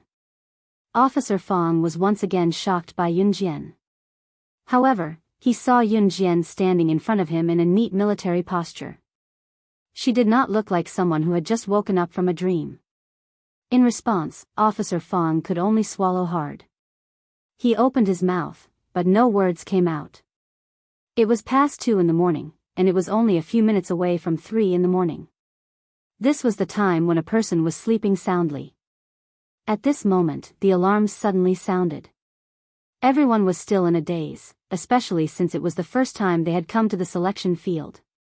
However, Officer Fong had said that if they could not leave their dormitory and reach the gate within 5 minutes, they would be disqualified. At this moment, all the dormitories were agitated. One by one, they tried their best to put on their clothes. But even so, people would feel sleepy when they just woke up. Therefore, the first few men who ran out of the room only came out after about 3 to 4 minutes. They were all trained special forces, but they didn't expect Officer Fong to do such a thing. After all, this was something that had never happened before. Therefore, those who came out in about 3 minutes were already the fastest to react. They cursed in their hearts as they ran. What was going on?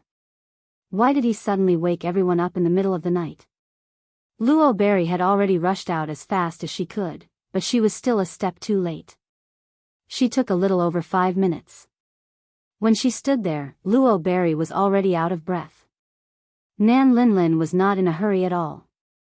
Although she did not put on makeup and come out, she still took about 10 minutes to gather at the gate. Officer Fong saw that everyone had already rushed out as fast as they could.